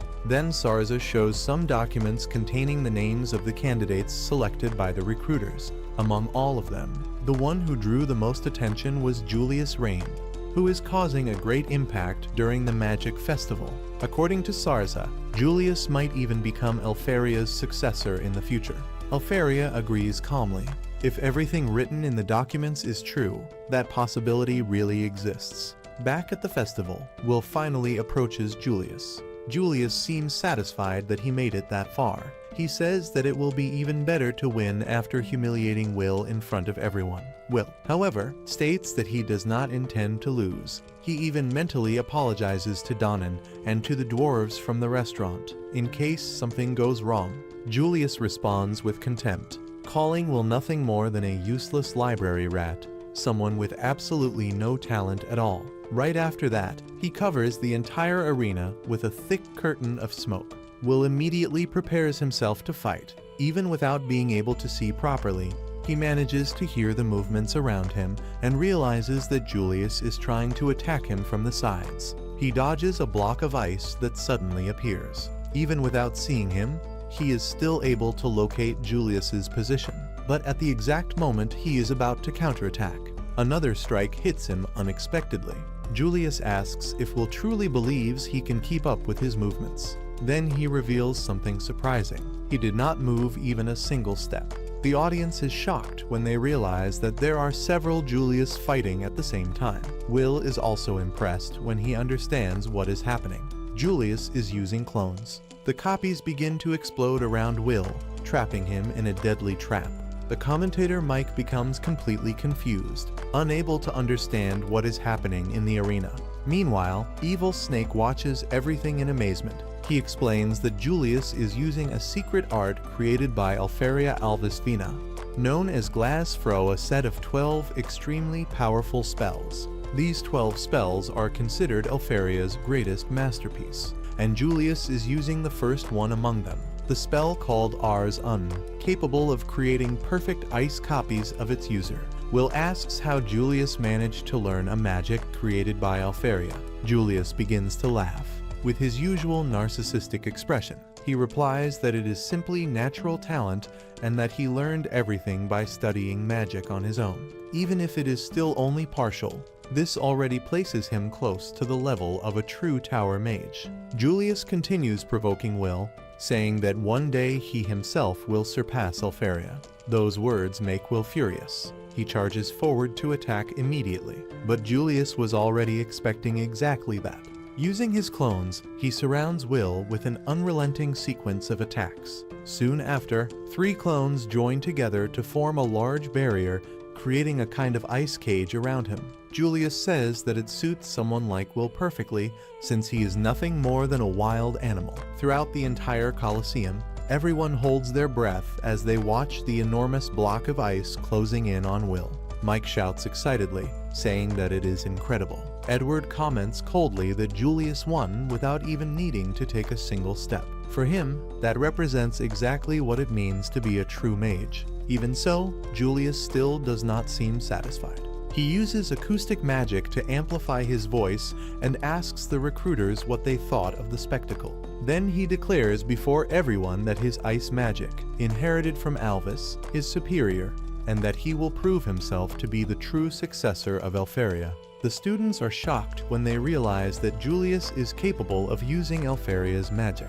Meanwhile, Iris watches everything in silence. She realizes that Julius arranged all of that just to show off in front of the audience. He deceived Will and carefully prepared the entire situation.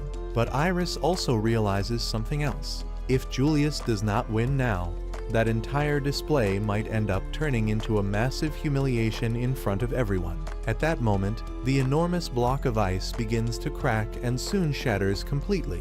From within the fragments, Will emerges, standing, as if nothing had happened. He comments that he needs to thank Julius, since the ice magic ended up helping to cool his head. Normally, he loses a bit of control when something involves Elfie. Julius becomes furious upon hearing that. Shouting, he declares that now he will humiliate him in front of everyone. However, Will acts so naturally that it seems like he is not even taking the fight seriously. Julius launches an immediate attack.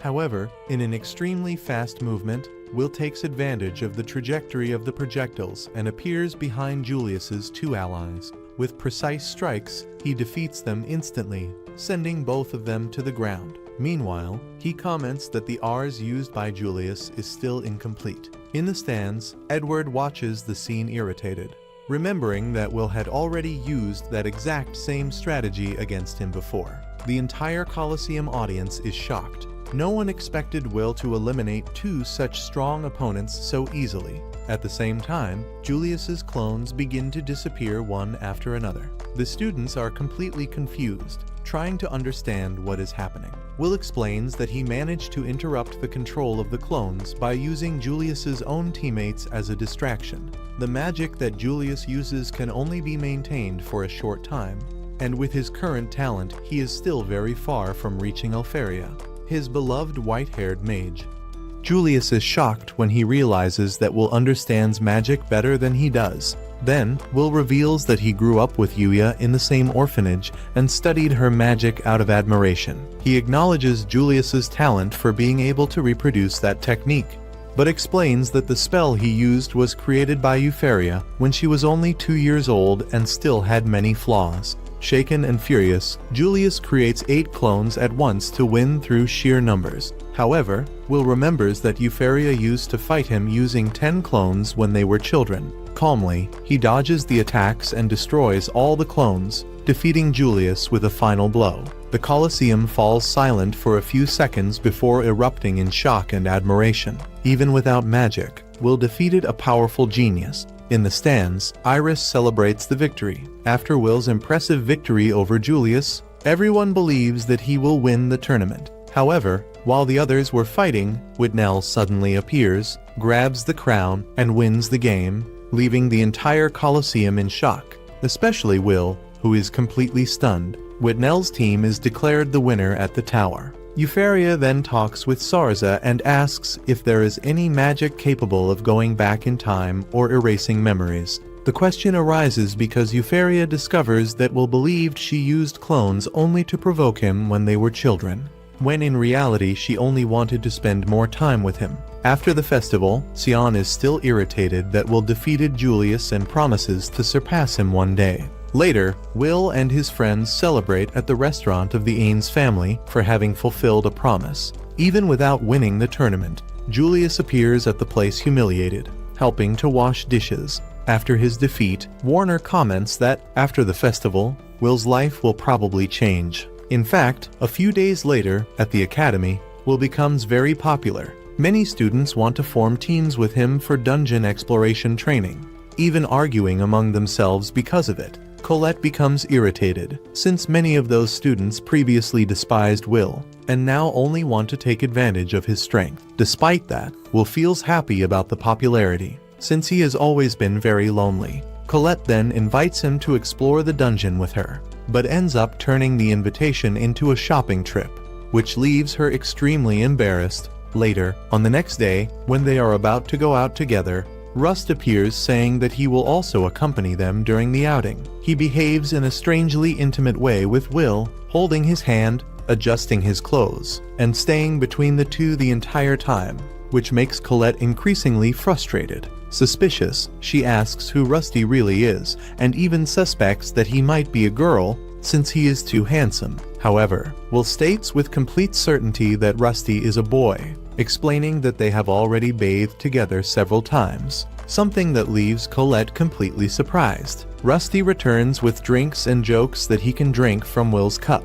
which irritates Colette. Soon after, he suggests that Will take his swords for maintenance. When Will steps away, Colette confronts Rust and asks what he wants with Will. Rust responds directly that no one loves Will more than he does and claims that Will also likes him the most. The two begin a rivalry, arguing about who is closer to Will. Meanwhile, Will meets Lahanna, who invites him to talk. In a tea house, he discovers that some of the strongest students in the academy are gathered. Lahanna reveals that she wants to form a special group for the upcoming dungeon training and invites Will because of his experience and performance at the festival. Julius and Sion initially reject the idea, but Whitnell defends Will, reminding them that he has already defeated powerful mages with his sword. In the end, everyone accepts Lahanna's proposal. She explains that she wants to climb higher and higher in the tower and gain great recognition. Since her family, the Owens family, has a short lifespan and carries great pressure for significant achievements, the group then agrees to work together. Later, Warner officially announces the beginning of dungeon training. The students must explore for a week, facing dangerous monsters to earn credits. Edward also warns that the risk of death is real. When the training begins, the students arrive at the base camp on the 6th floor. Colette insists on accompanying Will in Lahanna's group. Rust, however, needs to remain at the camp due to his duties. Meanwhile, mysterious figures outside the dungeon discuss dangerous matters, including a possible failure in the barrier that protects the world. Inside the dungeon, Will's group faces an army of crimson monsters. Will prepares to protect the mages, but discovers that Lahanna is an exception among them. Descended from knights, she masters close combat. With great skill, she quickly defeats all the monsters and explains that the group should prioritize advancing quickly rather than competing for credits among themselves. In the dungeon, Will remembers that the most important magic in that place is enemy detection. Since he cannot use magic, he does not have that ability and ends up being seen as a burden by the group. While the others defeat monsters easily with magic, Will can barely act and ends up only carrying bodies to earn credit. Even so, he decides to keep trying to help. After a long advance, the group takes a break. Whitnell creates an illusion barrier to keep monsters away and, during the rest, shows disdain for Will, stating that only elves can touch those they consider worthy. Colette becomes irritated, but Will tries to avoid conflict, explaining that this is part of elven culture. Lahanna then reveals the group's true objective: to find and defeat Lumino's Naveros, a rare creature worth about 110 credits. She believes that, working together, they can defeat the guardian of that floor and prove their capability to the tower. As they advance through the dungeon, the group finds several monsters dead along the way, all defeated purely by physical strength, with no signs of magic. As they get closer, they discover something even stranger. Naveros itself is already dead,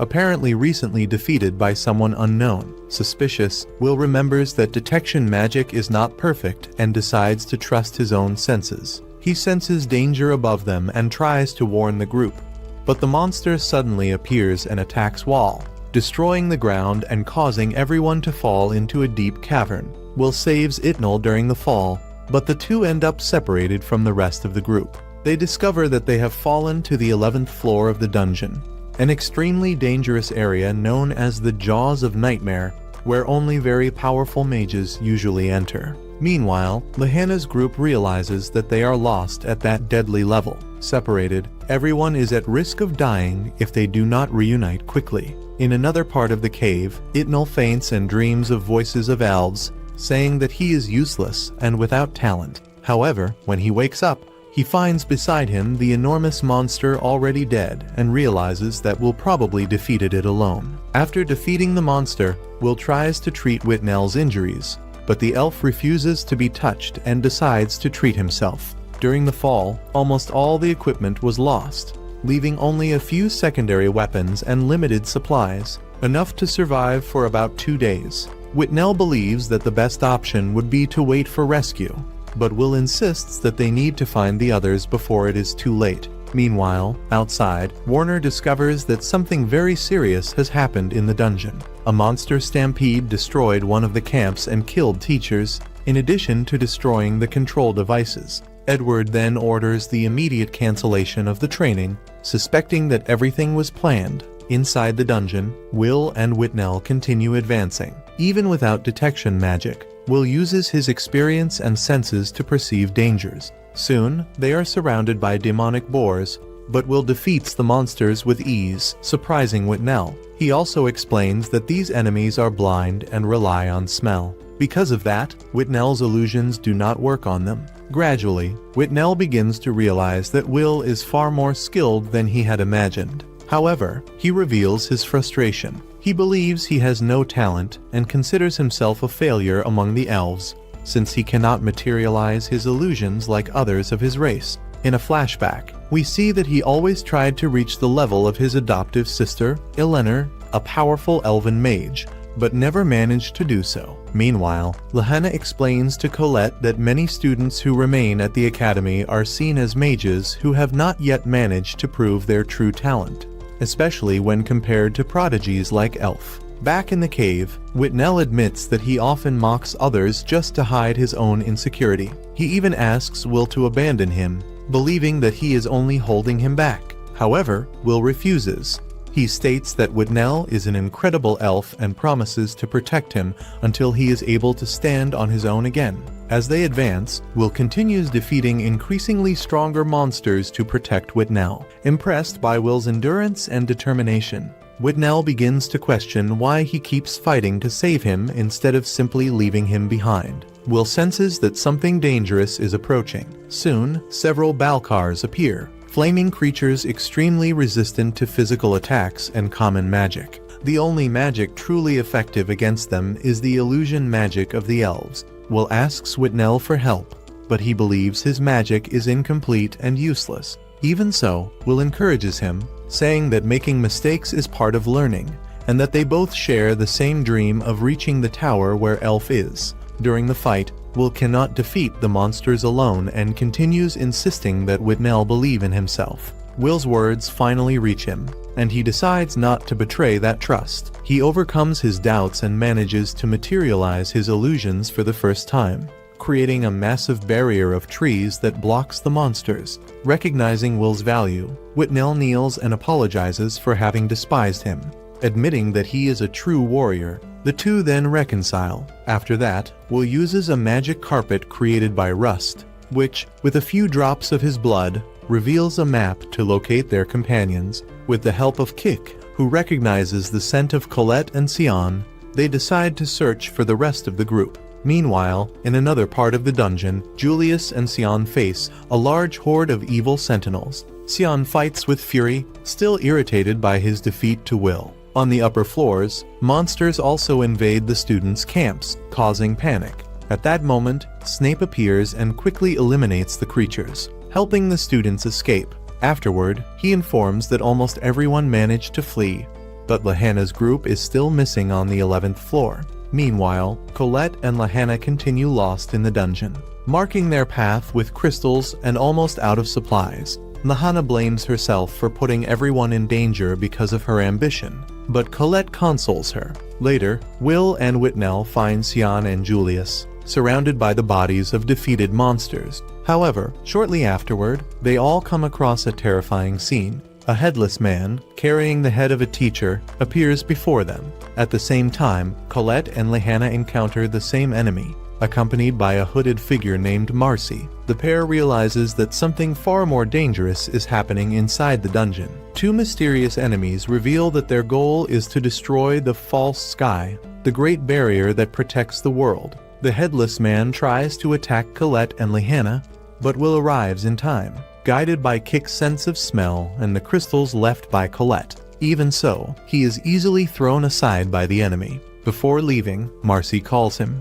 and the man summons a powerful monster, an evil Grand Duke. Using the ancient portal magic of the Magic Queen, the creature, extremely powerful and equivalent to hundreds of thousands of magical power points, attacks the group. The students try to flee, but realize that escaping will be nearly impossible. Will then proposes a plan: defeat the Grand Duke, since eliminating the leader would cause the other monsters to lose their organization. Even thinking it is impossible, his companions decide to trust him, and Lahanna recognizes him as the leader. During the battle, Julius uses clones to distract the monster while preparing a powerful spell based on Elf's continuous casting technique. The attack only delays the enemy, and Lahanna tries to finish it, but is stopped by a barrier. The group falls into despair, and Will, overcome by fear after breaking the glasses that Elf gave him, almost loses his courage. But he rises again and returns to the fight. With the help of Colette, who creates a stone sword, Will manages to cut one of the Grand Duke's wings. Sion also attacks with powerful magic, but the monster remains almost intact. Then, Will remembers the connection between sword and wand and asks Sion to channel his magic through the blade. The sword becomes engulfed in intense flames and releases enormous power. With a single devastating strike, Will cuts the Grand Duke in half, defeating the creature. However, he loses all his strength right afterward. Before they can recover, a massive horde of monsters surrounds the group, and everything seems lost. At that moment, a powerful light appears and instantly destroys all the creatures. When the figure responsible reveals his face, everyone is shocked. It is Aeon Mysteria's Oldekin, the sovereign of light and king of magic, wielder of the most powerful wand. Will wonders what he is doing in that place. It seems that Aeon and his exploration team were in the dungeon, possibly returning from some mission. Aeon then declares that those who face the darkness of the dungeon will be blessed by the light, and congratulates the boys for the courage they showed during the battle. Everyone becomes emotional and kneels before him.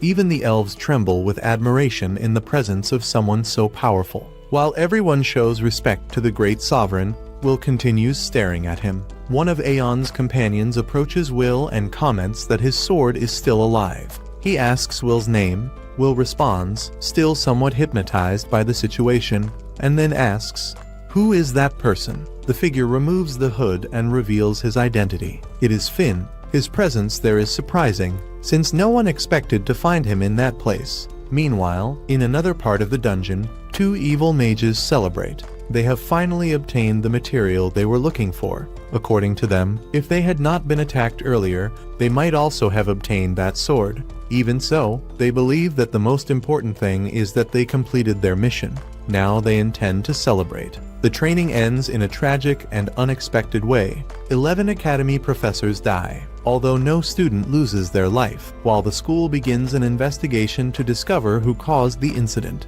The surviving students recover in the infirmary, still shaken. They recognize that they survived thanks to the intervention of the Sovereign of Light and their teamwork. During the conversation, Lahana realizes that the group has become a true team after the experience in the dungeon. The tense atmosphere eases, with jokes about her enormous appetite, caused by the high energy consumption of her magic. Then, the others comment on the moment when Will absorbed everyone's magic during the battle. Not even he can explain exactly what happened, which increases the mystery surrounding his power. Will also remembers a boy who participated in the rescue. Lahana explains that he probably belongs to the FM tribe, a race that does not use magic but possesses great knowledge about the dungeon and has acted as guides to the tower since the time of the Wise Queen. Later, Finn meets Calderon and delivers a fragment of the sword known as the Magic Slayer, found in confrontations deep within the dungeon. He suspects that someone is conducting experiments there, using dungeon materials to create that weapon. While discussing the investigation, Finn questions why Calderon did not tell Will anything, but she replies that he is still just a student who wishes to become a great mage. The next day, even after everything that happened, Will is already training again. Sion challenges him to a duel to fulfill an old promise, and the two begin to fight in the school courtyard until they are interrupted by Warner. As the months pass, the students continue their studies, and the school year comes to an end with the final exams. Despite everything he has faced, Will keeps his goal clear, to keep moving forward until he meets Elf again. After some time, the boys return to the dungeon, and, this time, acting in a more organized way as a team, they finally manage to defeat the boss monster Nevirus. Time moves forward normally, and Will remains completely determined to achieve a perfect score, as this is essential to advance in the tower and finally reach Elfie. Later, as the exam period comes to an end, several teachers are surprised, since Will Serfort becomes the only student to achieve a maximum score on all exams. Not even Lahana, known for her excellence, managed to avoid a few mistakes throughout the evaluations. Even so, Will maintained a flawless performance in every test taken. Warner, on the other hand, shows great enthusiasm, and Professor Alyssa approaches to congratulate him, highlighting that all his effort is finally bringing results and bringing him closer to his goal. Meanwhile, Julio and Sayo are gathered with the principal, who congratulates them for the impressive achievement of defeating a floor guardian, even with such an intense routine. However, upon receiving his wand, Julio states that he only participated because he already had his position guaranteed in the tower, without the need to defeat Nevirus. At that moment, Sion provokes him, saying that even if Julio had not been present, his absence would hardly have been noticed, since his powerful ice disappeared quickly, making his participation irrelevant. Annoyed, Julio fires back, reminding him that Sion spent the entire time hiding behind the insect just throwing fireballs. As usual, the two end up arguing, while the principal comments that it is clear that both are worried about Will, which only increases the irritation between them even more. Meanwhile, Will continues studying intensely and practically without rest. He spends days without eating properly or sleeping, refusing to slow down, because he believes that even a single point can completely change his future. Colette tries to convince him to take a break, but Will insists that, thanks to the help of Lahana and the others, he managed to achieve the maximum score in the stages. so he feels that he needs to keep striving so as not to waste everything they did for him. Rosti reminds him that Will has also already accumulated credits in spellcasting after defeating Professor Edward.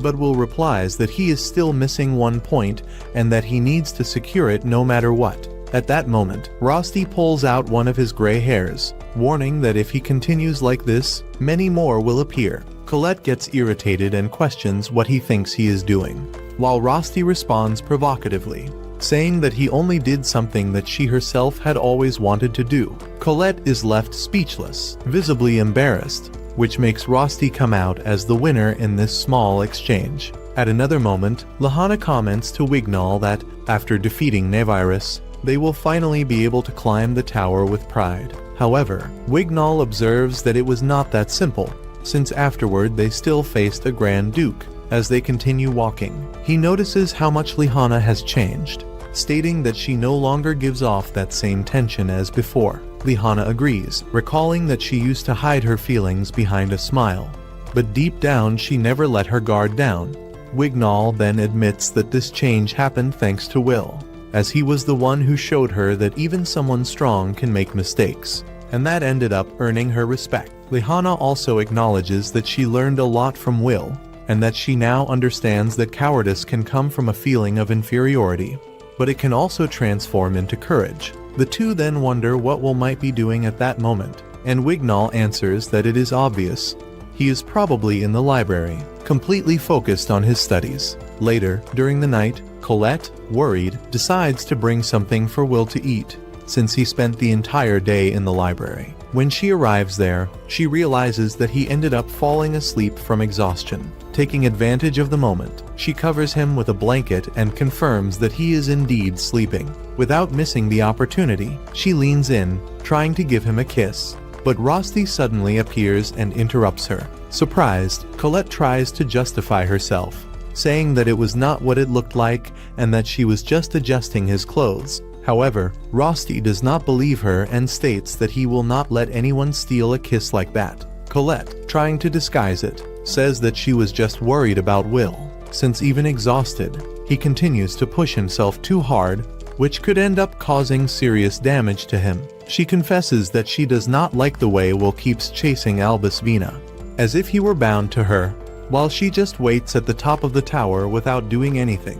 Deep down, Colette admits that she feels sorry for him, and Rosti agrees that he thinks the same way. Meanwhile, at the top of the tower, Faria meets Eleanor and comments that it is rare to see her outside her room, since she is usually quite lazy. Eliana responds by asking if Faria is still bothered by having lost the fight against her. In response, Eleanor states that she only lost because she was forced to use ice magic, and that if she had used other elements, she would have come out victorious. At that moment, Zio appears and asks both of them to lower their voices and move aside, as he is passing through. Faria questions what he is doing there, and Zio replies that it should be obvious, suggesting that she also came for the same reason. He explains that the moment is approaching, and that everyone needs to start preparing for the ritual. Since the barrier is about to disappear, the news leaves him completely shaken. Time passes, and in a garden, Rosti meets him to return his glasses, now repaired. During the conversation, Will shows frustration, saying that it was obvious he would not be able to answer that question. He feels defeated, believing that because of that, he will not be able to fulfill his promise. Rosti hugs him and says that no words will be enough to ease his pain, but assures him that he will stand by his side, no matter what happens. Meanwhile, the principal gathers with Wignall and Lehana, asking if they managed to find Will, but they answer that they did not. Julio appears criticizing the search for Will, calling him a coward for having run away and saying that students who do not evolve end up leaving the academy. Wignall confronts him and demands respect, but Julio insists that in that place only magic matters, stating that someone who fights with a sword does not belong there. Sion admits that he cannot stand Will and reveals his frustration for not being the one who defeated him. Shortly after, Warner appears and decides to take over the search for Will, suggesting that the others take advantage of the Terminalia period. Meanwhile, the end-of-year celebrations begin. Claire leads the event with humor, hiding her frustration over absent friends, and recalls the story of Mercedes, who 500 years ago led mages to seal the sky and protect the world. Since the barrier needs to be renewed annually, the mages perform a collective ritual at the turn of the year, successfully recreating it. However, soon after the celebrations begin, a strange message appears in the sky and everything changes. The environment darkens, portals open, and demonic creatures invade Regarden. Those responsible for the attack reveal that they took advantage of the moment when the mages were weakened after the ritual to begin a massive massacre. By looking closely ahead, Will realizes that what he is seeing is not something ordinary, but rather magical portal circles, exactly like the ones they had previously seen on the 11th floor of the dungeon. The resemblance is undeniable, and this immediately puts him on alert, as he knows very well the danger that these structures represent and the kind of threat they can bring. Meanwhile, in the city, chaos has already taken over everything, with various different monsters appearing and attacking without any warning or apparent pattern. The streets, once busy, are now filled with panic, and people, completely desperate, begin to question the reason why creatures from the depths of the dungeons are now on the surface, something that should never happen under normal circumstances or under any known control. The scene then cuts to Claire Sarah, who, maintaining her calm even in the face of the critical situation and the despair around her, decides to act quickly and casts her defensive barriers without hesitation. As she conjures some magical bubbles around, something unexpected happens. From within them, guardians emerge, summoned creatures that possess the ability to drain the strength of enemies efficiently. At the same time, the faction's mages begin to chant their spells with precision and synchrony, showing complete mastery of their techniques. With this combination of well-coordinated strategies, they manage to eliminate the monsters with extreme ease, which leaves everyone around completely impressed with the power and efficiency of the capital's mages. These mages are known as the Tower Mages, figures respected and feared for their skill and discipline. They quickly come to a consensus that they need to discover the origin of these magical circles, as this is clearly not a natural event. For them, it is clear that someone is behind the release of these creatures, and they demand that those responsible be captured, no matter the cost. However, when they turn their attention back to the battlefield, they notice something disturbing and unexpected. One of the monsters managed to survive all the simultaneous attacks that should have completely eliminated it, even after a new sequence of blows is launched against it. They initially believe that the enemy has been defeated, but soon realize they were mistaken when they see that it is still moving. Everyone begins to attack together, trying to eliminate the threat once and for all without leaving any openings. Claire then shouts for one of the men to retreat immediately, but it is already too late, and he ends up being brutally cut in half in front of everyone. At that moment, Claire realizes something even more alarming and concerning. Magic simply is not working on these monsters, making the entire strategy useless. When she is attacked, she manages to identify the cause. The sword used by the enemy is a Mage Slayer, a weapon created specifically to nullify and pierce magical defenses, something extremely rare and dangerous. The scene then shifts to the school's headmistress, who receives the news that almost all of the tower mages have been killed, in addition to there being numerous civilian casualties. She begins to reflect deeply on the situation, questioning whether this weapon was produced on a large scale for combat and what the true objective of the enemies behind all of this might be. Despite the urgency of the situation, when they suggest that the Academy send reinforcements to the city, she immediately refuses without hesitation. For her, all of this is nothing more than a carefully planned distraction to divert attention from the true target. Her focus is clear and unwavering.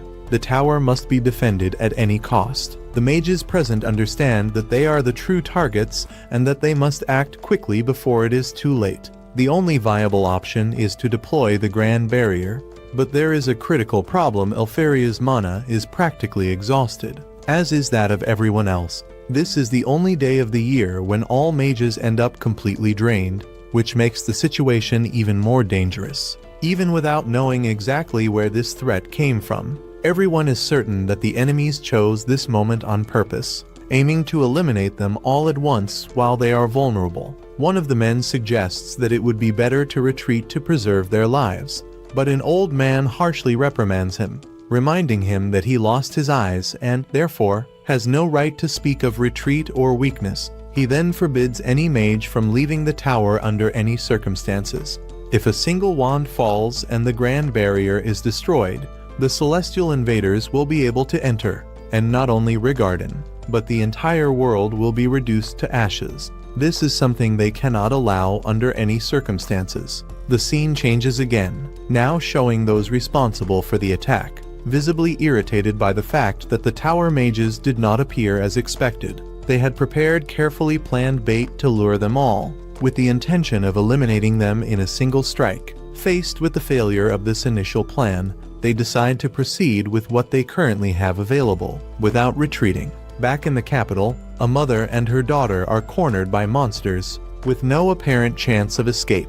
At the moment when everything seemed lost and inevitable, Will appears to save them, cutting off the arm of one of the creatures with a precise and swift strike. Even the enemies are surprised by the strength demonstrated by the boy. A brief glimpse of his past reveals that he never understood why people despise those who use swords. But despite the resentment he carries within himself, he has never allowed it to consume him completely.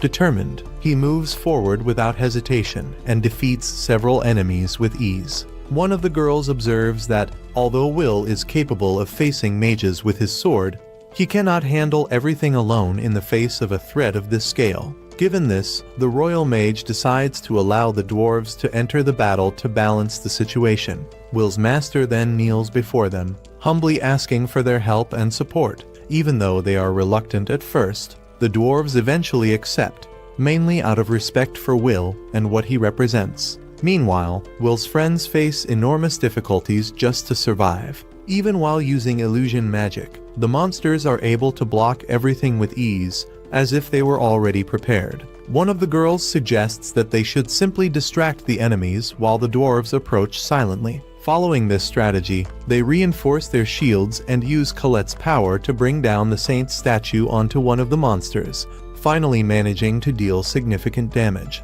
Julio goes into shock upon seeing that, because destroying the statue could attract the wrath of the deities and bring even worse consequences. The tower mages become irritated when they realize they need to rely on the dwarves to win, and some of them do not even accept this idea, even in the face of necessity. The infiltrated mages, on the other hand, understand that the situation has completely spiraled out of control, with the dwarves on the battlefield and the lack of proper weapons to deal with them. They decide to use their last card, something they had been saving for the most critical moment. Suddenly, a portal opens in front of Will, who is left in shock upon seeing the creature that slowly emerges from it. The beast advances immediately, giving no chance to react, launching him away with a single blow and knocking him unconscious from the impact. The scene shifts to Finn, who confronts one of the remaining enemies, demanding answers about the origin of the monsters and the plan behind all of this. The man claims that it is already too late to stop anything, and reveals that the plan was to take him to the depths of the dungeon. However, before he can reveal more details, he ends up being killed, leaving everything unresolved. Finn, in disbelief and frustration, refuses to accept that as the end of the answers. The scene returns to Will, who wakes up at the exact moment he is about to be hit, managing to dodge at the last second. He tries to understand where that creature came from and why it is so powerful. It is Vander, a monster known from the 40th floor, responsible for killing previous generations of mages. The enemies explain that they had to sacrifice 50 of their own men just to push this creature through the portal. Even so, they are satisfied, as they believe this will cause a great impact. Meanwhile, Will fights, but he cannot deal any damage and is constantly thrown around. He saves a comrade, but ends up being slammed violently against the ground. At that moment, the dwarves arrive to help him. After defeating several monsters, they realize too late that they have fallen into a trap. The creature begins to absorb the energy of all the defeated monsters, becoming even stronger. It even goes as far as devouring its own allies to increase its power further. Any attempt to approach is useless, as it creates a shield that repels everyone. With ease, it defeats several dwarves at once, leaving Will completely terrified. The enemies watch satisfied, since magic does not work against this creature. Will finally understands all the monsters were sacrificed to create that beast. A sea of blood begins to form, and he feels a huge weight for not being able to do anything. He knows he needs someone to enchant his sword, but any attack is easily blocked. Before his eyes, a friend's arm is cut off, which makes his anger grow even more. Even so, he moves forward, dodging and attacking, but without success. No knowledge or technique seems to work. Meanwhile, Rosti sends a cat to fetch Colette, promising to protect Will. He knows he does not have enough power to face that creature. At the moment when Will is about to be killed, Rusty suddenly appears, placing himself in front of him and pushing him away from the attack, stating that he will always be by his side. Upon seeing his friend die before his eyes, Will feels deep pain, and his anger reaches a new level in the face of everything that has happened. If you followed until here, comment Rusty to send that positive energy to him. I hope you enjoyed the content, and if you really liked it, do not forget to leave a like and subscribe to the channel to follow more videos like this. Will continues plummeting at high speed, with the wind cutting across his face and the sensation of free fall taking over his entire body. For a brief moment, it seems that there is no more hope, but luckily, his teacher manages to reach him at the last moment and grabs him before the worst can happen, saving his life by a very small margin. Even after being rescued, Will cannot calm down and continues screaming desperately for his friend, as if refusing to accept the situation he is in. The scene then shifts to the group of the Magia Vander, where the atmosphere is tense and heavy. Zio looks around and becomes even more irritated with what is happening. Unable to accept the inaction of the others, Cariot notices his intention and asks where he is going. But Zio responds directly, saying that it should be obvious, since he is heading straight to the battlefield. In his view, everyone there is useless for fighting without achieving results. But those who remain still without doing absolutely anything are even worse. Cariot tries to bring reason to the situation, reminding that Lord Aaron has already made it clear that no one can leave there under any circumstances. He explains that if the Magia Vander are defeated, the Great Barrier will disappear completely, and without it there will be no chance of a future. The celestial invaders will destroy everything without exception, reducing the entire world to ashes. He also emphasizes that even they are at a disadvantage against those creatures, and that the only viable option is to wait until the most important person for everyone manages to recover. Because of that, he asks again for Zio to step back and sit down. Zio, however, does not accept that idea and questions whether Cariot really expects him to act calmly in the face of all that. He states that he would rather send everything to hell than continue there holding a weak wand without doing anything. Faced with that, Cariot decides to act and uses his firepower to prevent him from advancing,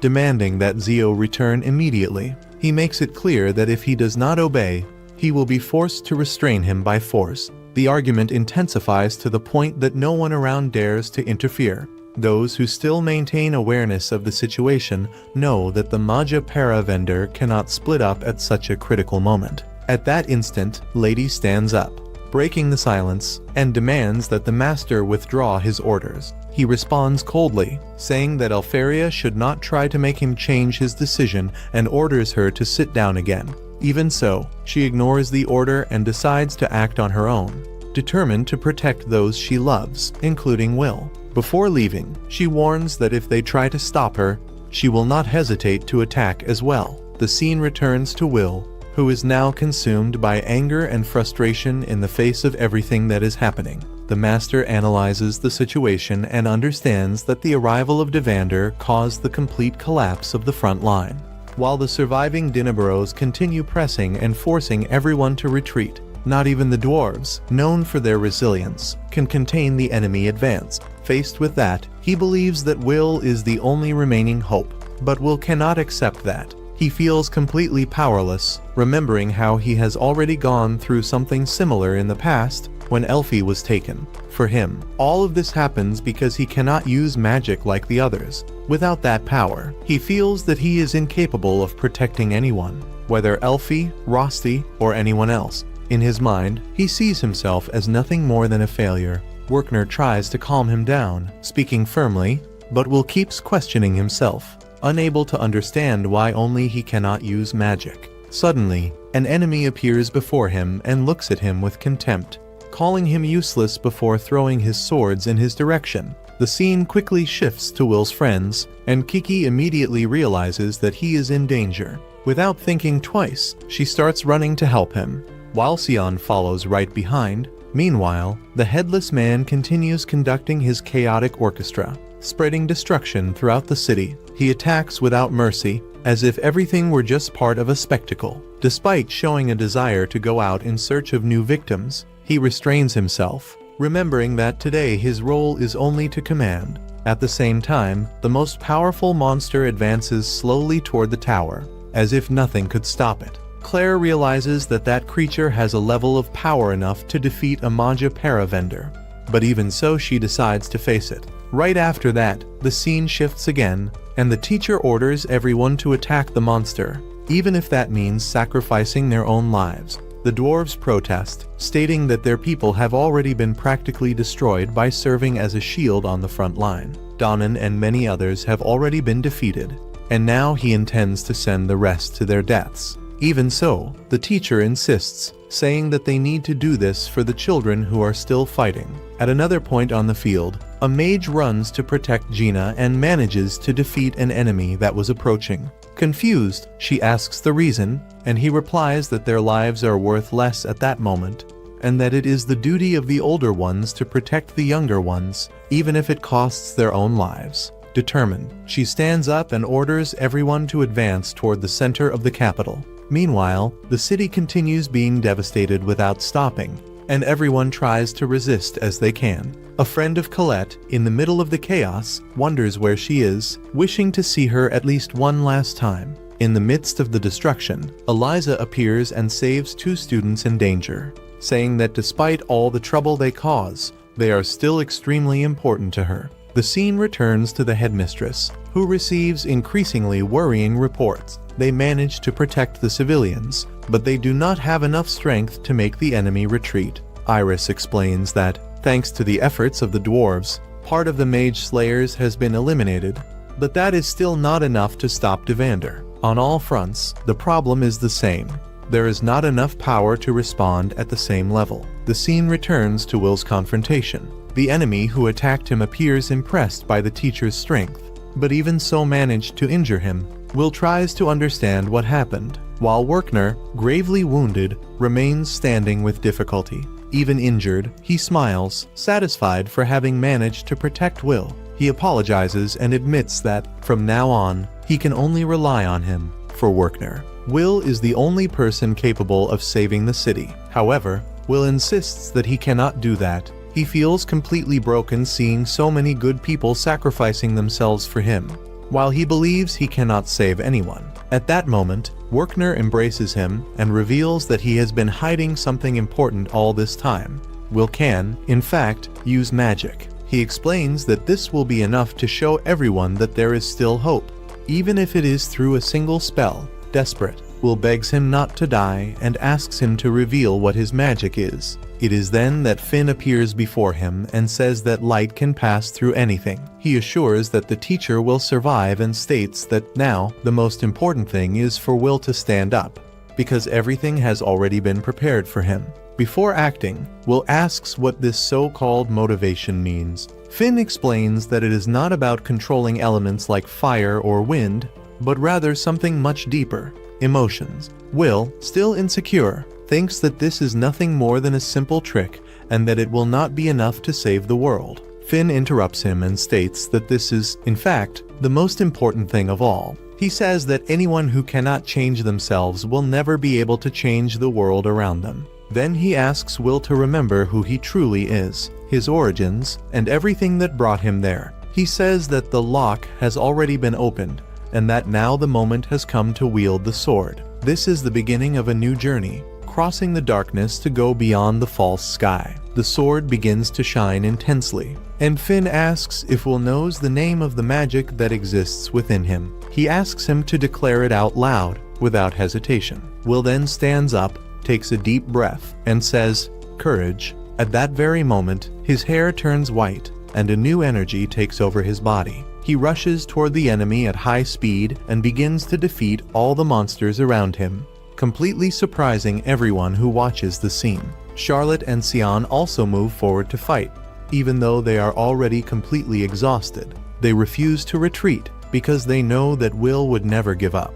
Upon hearing that, Will admits that this was not entirely true, because he felt envy and carried a lot of bitterness within himself. Even so, he always admired his friends for never giving up, regardless of the difficulties. With his path finally defined, Will blocks a powerful attack and decides to fight like a solitary sword, moving forward without hesitation. Thus, this intense episode comes to an end, leaving a feeling of tension and hope in the air. And if this moment also gave you chills, we are shown a bit more about Finn, who appears beside a woman named Mercedes, while she holds a child in her arms. The environment is calm, but the conversation carries an enormous weight. Finn then explains to a person who is sitting in front of them that, despite everything that happened, the tower ended up being saved. With that, according to him, the hope of this world begins to slowly return, even if it is still fragile. Upon hearing this, she responds with some distrust, saying that the so-called doomsday clock might be wrong. For her, this hope is extremely unstable, comparing it to a simple twig that can break at any moment under any pressure. Even so, there is a small relief. The celestial stairway has been sealed. This guarantees a brief period of rest for everyone. A short interval before the celestial invaders return to attack and try to devastate the world again. Until that moment arrives, she states that she will take care of several wands, assuming her responsibility, while Finn will be in charge of something equally important, a solitary sword. Faced with this, Finn questions whether she is really sure about this decision. Mercedes then recalls that all of this is part of the agreement that he himself proposed earlier. This is the pact that both accepted to share, a commitment that cannot be broken. According to her, there is no doubt that this plan will give rise to someone capable of using the fifth element. This time, that person needs to find the key that will be responsible for restoring the balance of the world. This agreement between them is more than a simple promise, it is an oath that connects everyone involved. To protect this world, Finn knows that it will be necessary to find both the wand and the sword, because only the union of these elements will be able to make a difference in the future. Observing everything from afar, Finn reflects on everything that has happened so far. He recognizes that there have been countless twists along the way, unexpected situations and difficult moments. But even so, he managed to reach where he is. Now, he wonders what is to come. Will the future hold a great festival, marked by hope, or an unforgiving tragedy that will destroy everything? In addition, Finn also wants to understand how far the pact he made with the esteemed witch will take him. Amid this, Will appears and positions himself directly in front of an attack, blocking it with his sword while it emanates a powerful aura. Everyone around is impressed upon realizing that that person is Will. With surprising ease, he manages to throw the monster far away with a single strike, demonstrating an extraordinary strength. Meanwhile, at the school, the situation is chaotic. People begin to warn that everyone needs to evacuate the place as quickly as possible. However, a girl decides to act and activates one of her powers to block the situation. She remembers that, in the past, they already managed to stop an invasion at the academy.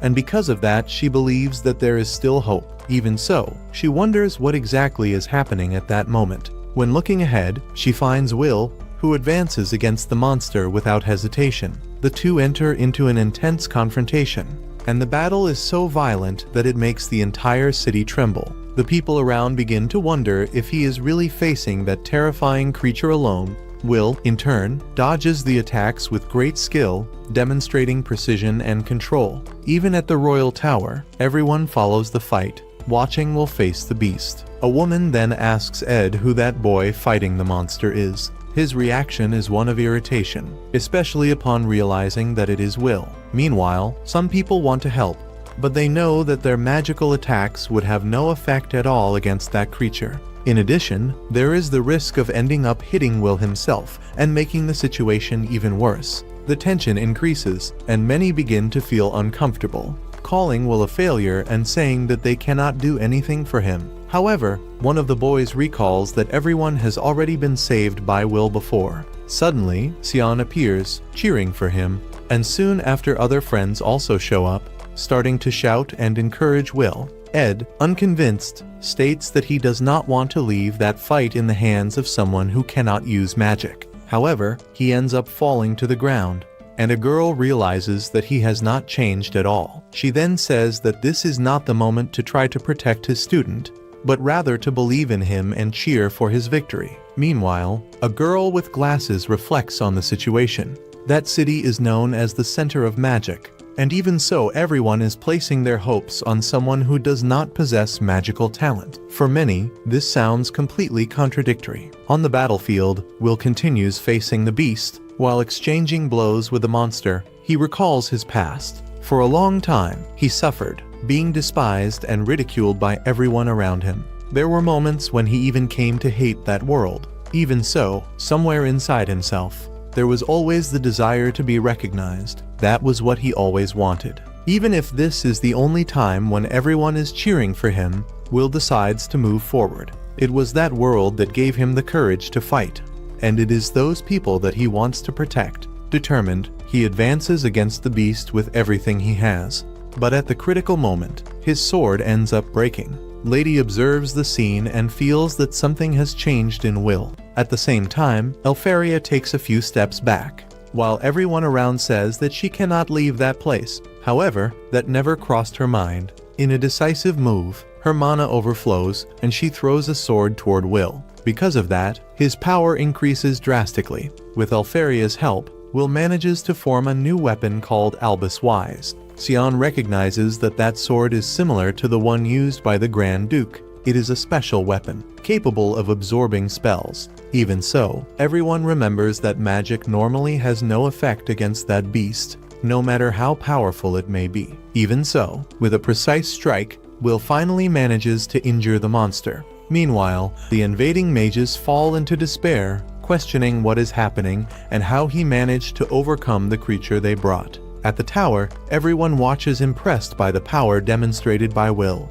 They know that it is not common magic. Instead, they recognize that it is the fifth element, something described in ancient stories as the primordial key that gave origin to the world. An old man then realizes that Finn has finally found what he was looking for. Everything is connected to the oath made with the Mage Queen, the union between wand and sword. Back to the battle, Will continues dodging the attacks with absolute precision. In a new advance, he strikes the monster again. The creature tries to counterattack, but Will manages to block all the blows and still freezes it in place. The power of the sword, now called Albis Vina, is overwhelming.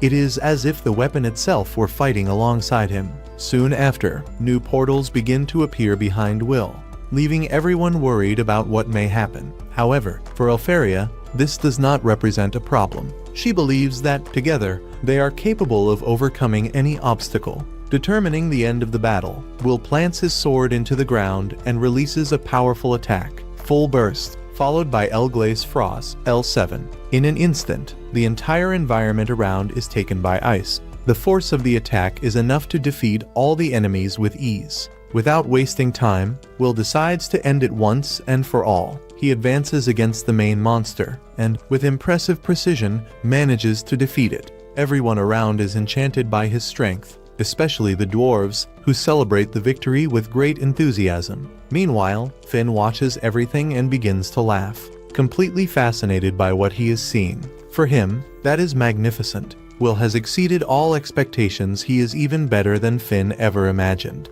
Now, it becomes clear that he is the last hope that remains. Finally, Finn apologizes to Mercedes for the delay for all of this to happen. He admits that it took him 500 years to reach this moment, all because of a miscalculation. Even so, the waiting time has come to an end. The long prologue finally comes to a close. The curtain rises, marking the true beginning of everything. From now on, the definitive union between the wand and the sword begins. If you made it this far, comment "wand" and "sword" so I can be sure that you followed everything until the end. This also helps a lot to strengthen the community and shows that you really enjoyed this journey so far. And so we reach the end of the episode that so many people were waiting for, full of intense moments, twists, and important revelations for the future of the story. I truly hope that you liked this episode and everything that was presented. If you enjoyed the content, do not forget to leave a like, because that helps a lot with the promotion. And of course, subscribe to the channel so you do not miss the next videos and keep following everything that is coming ahead. The story then returns to 3 years earlier. At that moment, everyone becomes completely amazed as they witness real rain falling from the sky. Many people begin celebrating, since the mages were capable of even controlling the weather through their powers. Will watches everything from a distance and becomes fascinated upon realizing how far away the tower is. To him, it seems impossible to imagine any way of reaching it someday.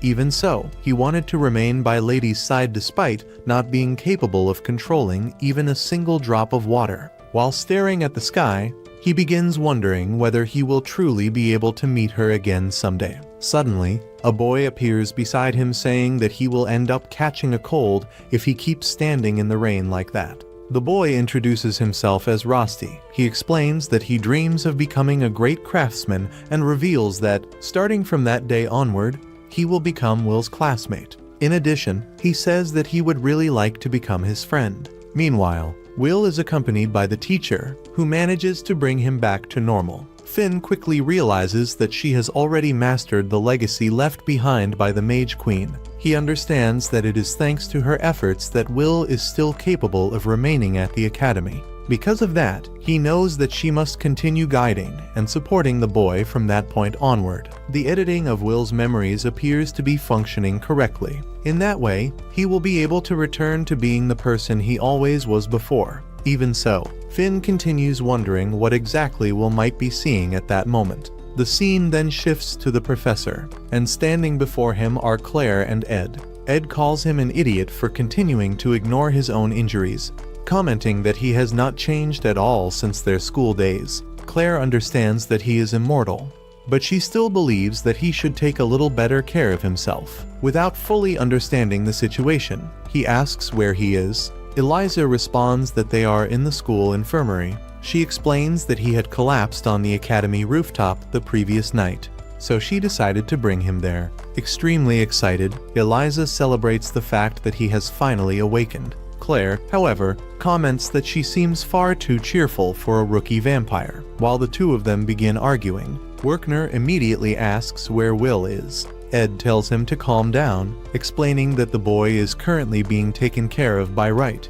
According to him, if they leave everything in the teacher's hands, things will certainly work out in the end. The scene changes once again to the teachers, who celebrate the fact that Werkner is all right. Everyone is also happy after discovering that Will be able to return to school, especially because he was the one who worked the hardest during the battle. However, Julius interrupts the celebratory mood and calls everyone idiots. He explains that Will possesses an absurd and incomprehensible power, so there is no need to keep treating him like someone helpless. The others become confused and begin questioning why Julius is acting that way. Julius responds that he does not want to be reminded of the person he used to be in the past. In addition, he claims that everyone there underestimated Will until very recently and were now completely changing their attitudes in the most convenient way possible.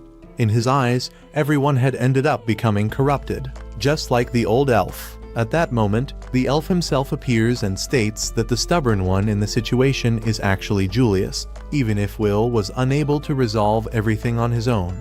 It was impossible to deny that he saved everyone's lives during that battle. Shortly afterwards, the scene changes to the tower. There, it is revealed that the events in Terminalia left approximately 3,000 people dead or injured. Furthermore, the leaders responsible for the attack are still missing. The Master orders that the investigation be divided among the factions. He also requests that the reconstruction of the destroyed capital begin immediately. Afterwards, he questions the reason why Will did not officially attend the academy during the past 6 years. One of the people believes that this is the director's fault and states that she is certain the director had been deliberately hiding Will. The Master realizes that the director made several important decisions without consulting anyone. Because of that, he decides that, from that moment onward, supervision of the sword will become Finn's responsibility. At that moment, all of the Magia Vander members appear gathered together. The master asks them to continue searching for information related to the attack that occurred during the students' praxis.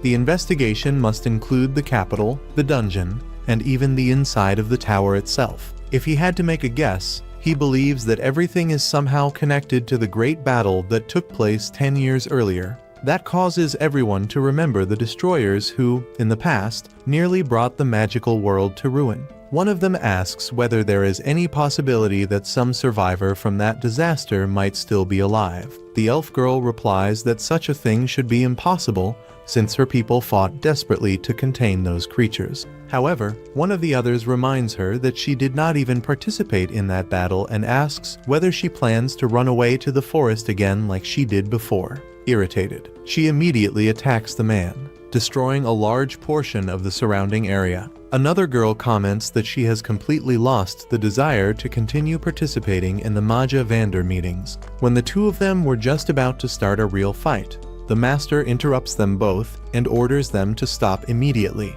Afterwards, he reinforces that each faction will continue handling its own part of the investigation. He also comments that the pruning of the new sprouts is almost complete and that the season of blooming is rapidly approaching. Because of that, he does not want anyone failing to prepare themselves for what is coming next. At that moment, everyone notices that Sarissa is present and begins asking where Lady is. After all, every Magia Vander member was gathered there except for her. Sarissa responds that Lady claimed she had a stomachache, so she probably would not appear that day. Soon afterwards, the scene shifts to Colette and Lihanna. Colette is bringing flowers for Rosti. Even though he still does not have a grave, she believes that at least this much is something she could do for him. Lihanna asks what kind of person Rosti was, but Colette admits that even she did not know him all that well. Since Rosti studied to become an artificer, he rarely appeared around the campus. All she really knew was that he had come from the western capital of Tiralis as a transfer student. He appeared out of nowhere and quickly became close to Will.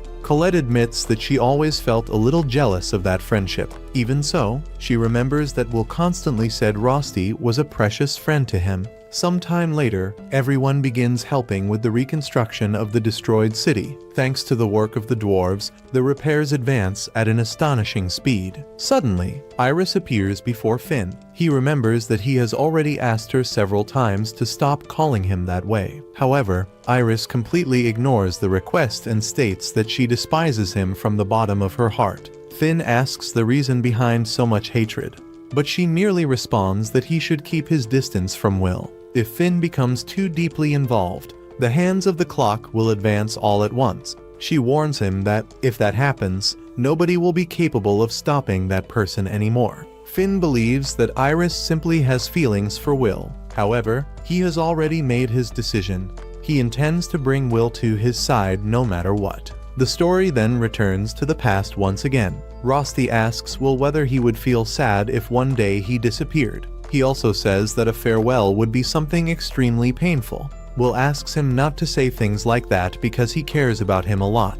Rosti then reminds him that, once Will finally climbs the tower, he probably will not have enough points to accompany him. Even so, he promises that he will continue taking care of him, no matter how great the distance between them becomes. Will remembers that dream and wakes up immediately afterwards. Upon waking up and touching his face, he ends up seeing Rosti, but quickly remembers that he died and that it is actually only his cat there beside him. While the students gradually left their dormitories, the entire Regarden Magic Academy began preparing for the graduation ceremony. Even with the event taking place, the atmosphere still carried a sorrowful feeling because of the tragedy in Terminaria. Many lives had been lost during the attack, including students, teachers, and even members sent to defend the tower. As she begins her speech, the director pays tribute to the people who died and remembers the efforts of those who risked everything to protect the citizens. However, she also makes it clear that they could not continue remaining trapped only in pain and suffering.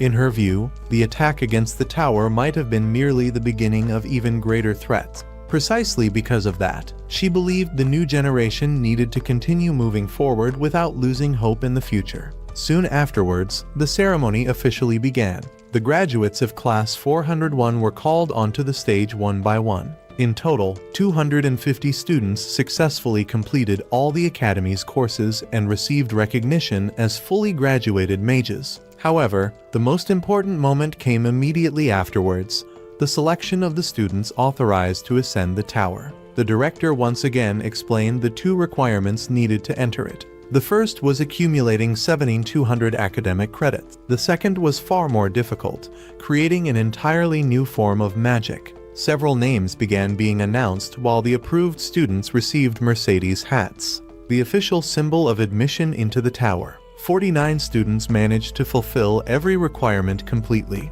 However, there was still one more candidate remaining. According to the director, he almost failed to meet the necessary conditions, but he accomplished something impossible to ignore. The magic created by him saved countless lives during the tragedy, drove away the population's despair, and helped protect the entire city. The name of that magic was courage. Then, Serfort was called onto the stage. The decision generated divided reactions among the people present, but the director declared that anyone capable of recognizing the value of that magic should applaud him.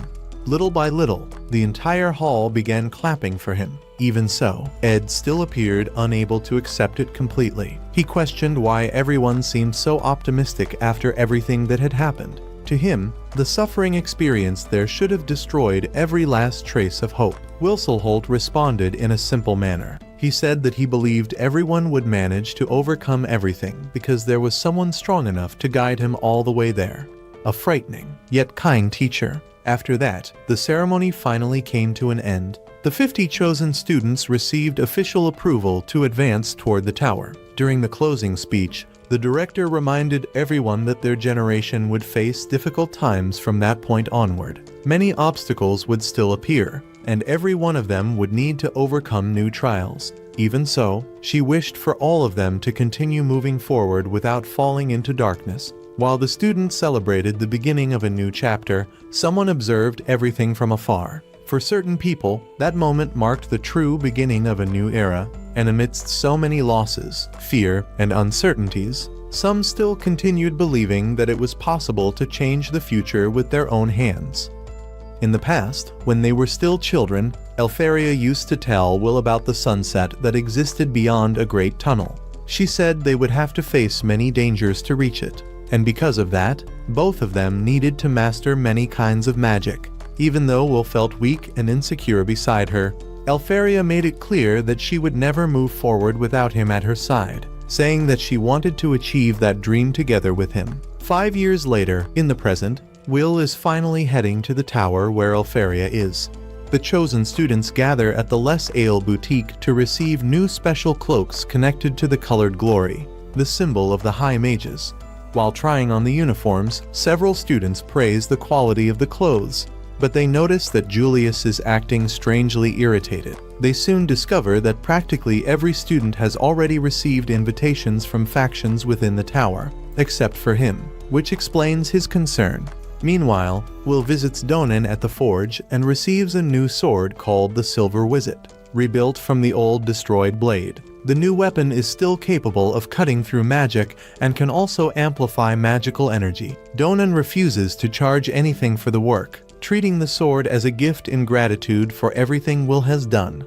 After that, the 50 students head toward the tower, where they are welcomed by Claire, a very lively high mage. She opens the enormous doors of the place and introduces the tower as both a paradise of magical research and an academic hell. As he steps inside, Will remembers that he only managed to come this far thanks to Rosti's help, since Rosti guided him to that point and brought him closer and closer to Elfaria. Despite the initial excitement, the students become confused as soon as they enter the place, since the interior appears completely empty. Without explaining much, Claire simply activates magical access through their names, unlocking another door using a new spell. Right after that, everyone notices that the ceiling has begun to open. Not only that, but the very floor beneath them starts rising slowly, making the group realize they are being taken to another level. A short time later, they finally arrive at the first level of the tower, known as the Colorless Garden. The sight leaves everyone completely astonished. Inside the tower, there is an entire colorless city with its own sky, horizon, and even light. There is even a castle floating in the middle of that gigantic place. The space is so vast that some begin to wonder whether they are truly still inside the tower. Claire then officially welcomes them to the colorless garden and explains that when outsiders mention the higher institute, they are usually referring to the facilities on that floor. According to her, the place supports the entire tower, functioning as the foundation of life inside it, as well as a massive academic center dedicated to the creation and research of new magic. Only individuals recognized by the Academy are allowed to enter that place, and that is exactly why, for many mages, it represents a true kingdom of glory. Some students become so emotional at the sight before them that they cannot hold back their tears, happy simply for having the chance to see such a place. Claire then informs them that becoming permanent residents depends solely on themselves. Without wasting time, she officially welcomes them to the colorless garden and asks everyone to wait in the main hall for the ceremony. While walking through the city, Leona asks Wignall about the sky and light present in that environment. He replies that it is certainly elven illusion magic at an extremely advanced level. Colette looks around beside Will, noticing that many people there carry the same glory as them.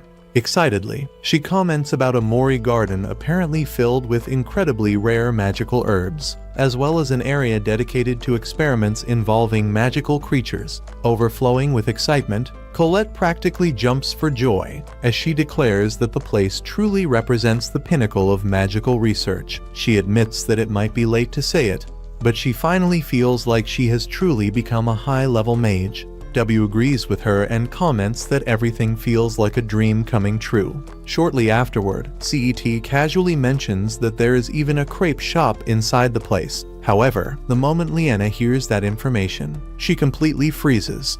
Without thinking twice, she activates Sick and uses the spell Lissol de Duba Algis. In less than a second, she rushes at high speed toward the shop and immediately orders 5 crepes to go. A little later, Colette drags her back to the group while complaining that they are still in the middle of the entrance ceremony and that it clearly was not the time to go buying food.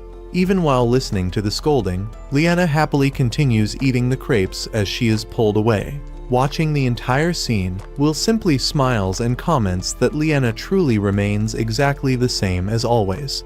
Wignall agrees and comments that seeing Leena acting that way even brings a certain sense of comfort at that moment. While Will enjoys watching the whole situation, Scene walks past him and warns him not to create too many expectations, because the tower is far from being the friendly place they imagined. At first, Will does not really understand the reason for the warning, but he soon notices the cold and judgmental gazes of the high mages directed at all of them. After walking for some time, the group finally arrives at the pruning ceremony hall, where the representatives of each faction were already waiting for the students. Colette quietly admits that the way those mages stare at everyone there is genuinely frightening. Among the figures present was Kraut Harl, director of the Higher Institute and also leader of the Colorless Garden. As soon as all the students enter the hall, the Magianders finally decide to appear before them. Most of the students become excited to see them in person. Wignall smiles upon spotting Eleanor among them, but she simply looks away without responding to his excitement. Even so, he also shows happiness at finally reuniting with Aria. Will, on the other hand, feels his heart race when he sees Faria again. However, unlike what he expected, she seems sad and cannot even look directly at him. Claire thanks the noble Magianders for all the work they do from atop the tower. However, Kakarot simply replies that the ceremony has always been tiring and boring, then asks her to finish quickly before everyone loses patience. Even irritated, Aelier keeps a forced smile and comments that her dear junior truly seems to have risen quite high in life, although she was already used to the way he treated her descendant. Cariot starts laughing and replies that he also had to deal with extremely troublesome superiors in the past, which forced him to work hard. Ignoring the argument, Claire decides to continue the ceremony and announces the beginning of the first blooming. She explains that during the 6 years at the Academy, and especially after the Grand Magic Festival, some students were chosen to receive the so-called Blessing of Color. At that very moment, All the Magianders raise their wands, and the glories worn by several students begin to change color. Sion notices that his glory turns an intense red, while Collette's takes on a dark brown shade. In addition, the brush symbol on her uniform transforms into the emblem of the Earth faction. Unlike them, however, the glories of Julius and will remain completely colorless, making it clear that no faction chose to recruit them. The day before, Elfaria had thrown a huge tantrum while accusing Zarissa of lying to her, since she had promised that if we'll manage to reach the tower, she would finally be allowed to recruit him. Zarissa explains that she could not do that while he was still at the academy, so she had to wait until Will proved his true worth before the tower. However, all the recruitment letters sent to him never reached their destination, and that happened because of someone else's interference. Teresa clarifies that it was not her doing, but rather the higher institute itself, since many still had doubts about officially allowing someone who fights like a swordsman to join a faction. For a brief moment, Elfaria considers personally going to the higher institute and freezing everything around her. Doris quickly asks her to calm down and explains that if Will proves his worth during the first blooming, Kratz and the others will inevitably accept him.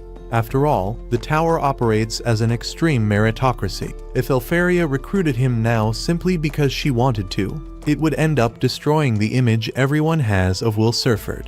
As someone extraordinary, he must earn the recognition of the entire tower with his own hands. In addition, Doris assures her that Claire will handle the issues involving the other factions and the necessary procedures. After hearing that, Theo finally calms down, because she knows that Will certainly be able to overcome that challenge. Back in the present, Claire informs the chosen students that the blessing of color already represents a great honor on its own, and that the factions are now officially waiting for them. While the selected students walk toward their respective groups, she turns her attention to those who remained colorless. According to Claire, the colorless are considered useless within the tower. Only mages tied to a faction can reach the upper floors, while the others remain trapped forever on the first floor, living merely as secondary pieces that support the tower's great and exceptional witches.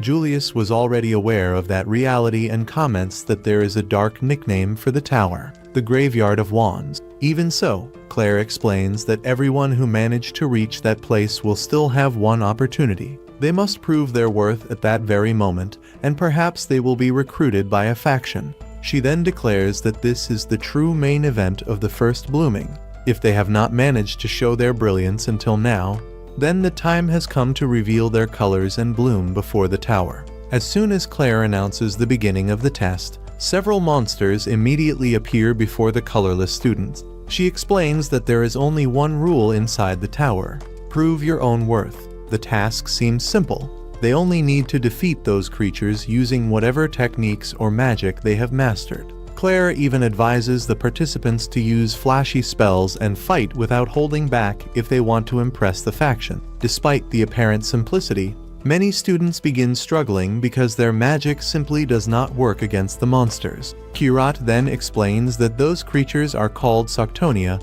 and were created by the tower itself as guardians of the first floor. Taking into account the individual power of each one, they are equivalent to upper mid-level dungeon monsters, each worth around 30 credits. For newly graduated academy mages, defeating them would normally be impossible, since their double shields reflect practically any superficial magic. Even so, Julius instantly defeats two Soctonias using his magic, showing that his strength has evolved tremendously since the Grand Magic Festival. Chris even feels pressured upon realizing that Julius can already control Faria's cloning magic at that level.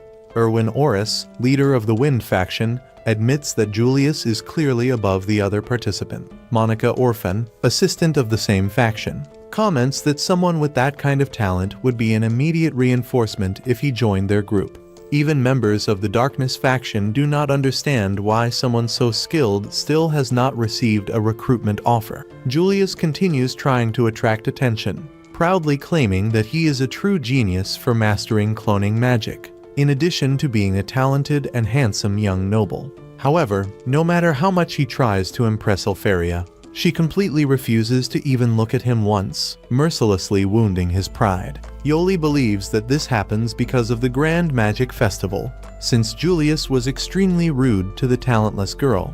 However, Sarisa comments that Will has been attracting a lot of attention as well. Although in a controversial way, since he apparently was only dodging the Soctonia's attacks. Even so, Lion and Collet realize that he was not running away, but carefully analyzing the enemy's attack patterns. While fighting, Will understands that Elfaria seemed sad because she could not recruit him into her faction. But he decides to continue following his own path in order to reach her through his own strength. After observing the creatures long enough, he finally counterattacks, defeating a Soctonia with a single strike. Everyone becomes impressed by his speed, strength, and ability to predict the monster's movements. The glory Will uses makes his movements lighter and faster, while the sword created by Donan is capable of cutting through anything. During the battle, Julius launches a magical attack that ends up heading toward Elfaria. Without thinking twice, Will jumps in to protect her and uses his sword to completely absorb the magic from the attack. Shortly afterward, he unleashes the power of Glaus WHZ and charges against the Soctonias using Glaus 1000, defeating all the creatures with tremendous speed and strength. Unlike the last time, he keeps the power under control without his hair turning white. In that way, Will finally proves before the entire tower just how powerful he truly is. At the end of the battle, Elfaria watches everything with happiness, because she always believed that he would be able to overcome any obstacle. Everyone was left in shock after seeing Will defeat all those robots by himself. The crowd immediately began talking non-stop, trying to understand what he had just done, since he had used blizzard magic together with a wind sword. Little by little, everyone realized that this was the same Will who had appeared during the Terminalia incident. Soon after, Elfaria was the first to invite him to join her faction. Will's friends were amazed to discover that he had been invited by the Ice faction. But it did not stop there, because shortly afterward the Fire faction also showed interest in him. Before long, everyone realized that Will had received invitations from every faction. That left everyone stunned, while Julius grew increasingly irritated as he realized that Will was stealing all the attention for himself. The announcer then explained that Will was free to choose whichever faction he wished to join. However, before the situation could progress further, one of the men interrupted everything and asked everyone to wait a moment, claiming that what Will used could not truly be considered magic. He acknowledged that the boy's actions during the Terminalia incident had been important, and because of that, he had been allowed to climb the tower as a celebration. Even so, there was still doubt about whether Will truly possessed the qualifications necessary to enter one of the magical factions. Vina immediately questioned whether Kreutz had not seen what had just happened. After all, Will had used several different spells in front of everyone. Kreutz calmly replied that he had observed everything perfectly. However, in his view, Will had not cast any magic at all, but merely taken advantage of other people's magical power. To Kreutz, Will's true nature was not that of a mage, but rather an extremely brutal warrior. In his opinion, allowing Will to reach the tower was the same as allowing a dwarf to climb up there. Just the thought alone filled the man with fear. Eleanor then told Kreutz to stop dragging things out and get straight to the point. If Will possessed any magical talent, then he needed to prove it right there in front of everyone. Because of that, Kreutz decided to summon magical creatures created specifically to subjugate dwarves. Those monsters were known as Wurzus.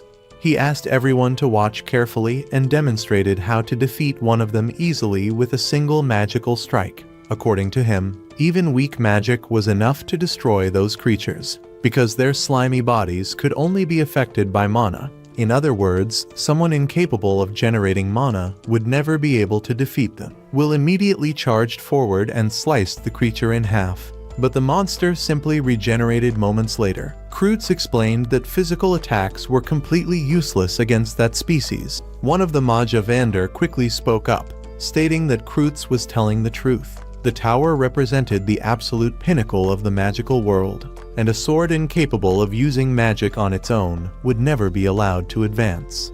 Even after hearing that, Will continued attacking over and over again, but none of his strikes seemed to work. Even so, he knew that monsters of that type usually hit a core inside their bodies, After observing it carefully, Will managed to spot the core and tried to strike it directly. However, even then, the attack had no effect whatsoever.